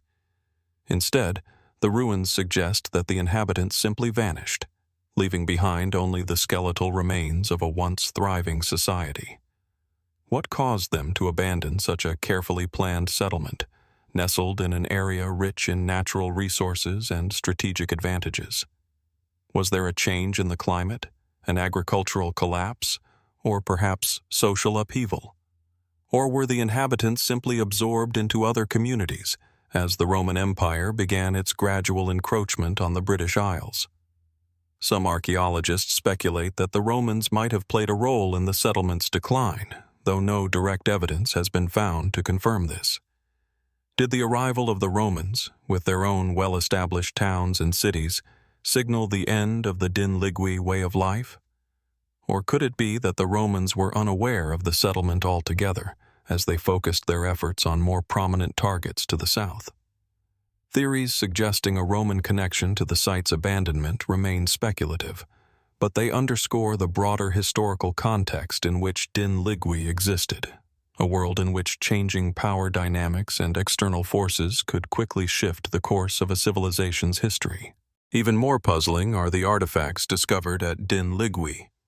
While the settlement has yielded many common items, such as tools, pottery, and jewelry, there are also unusual objects that challenge our understanding of the people who lived here. Some archaeologists have suggested that the settlement was not just an agricultural village, but also a hub of trade, with goods arriving from distant lands.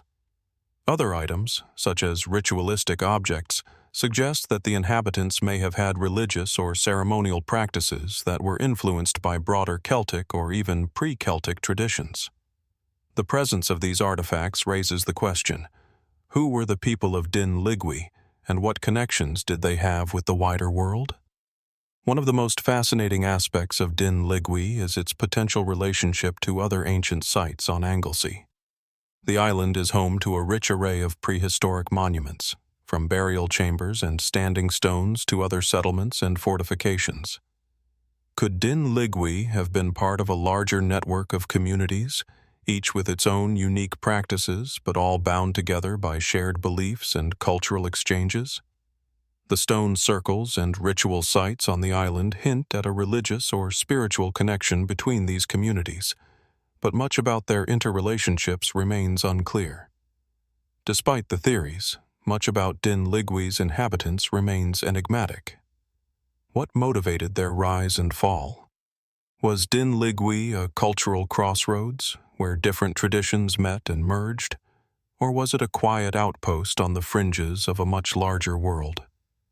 Did the settlement's abandonment mark the end of an era, or simply the start of a new chapter in the history of its people? As we stand at the edge of the settlement, surrounded by its crumbling walls and silent stone structures, we are reminded of the passage of time, how quickly civilizations can rise, flourish, and fade into the landscape.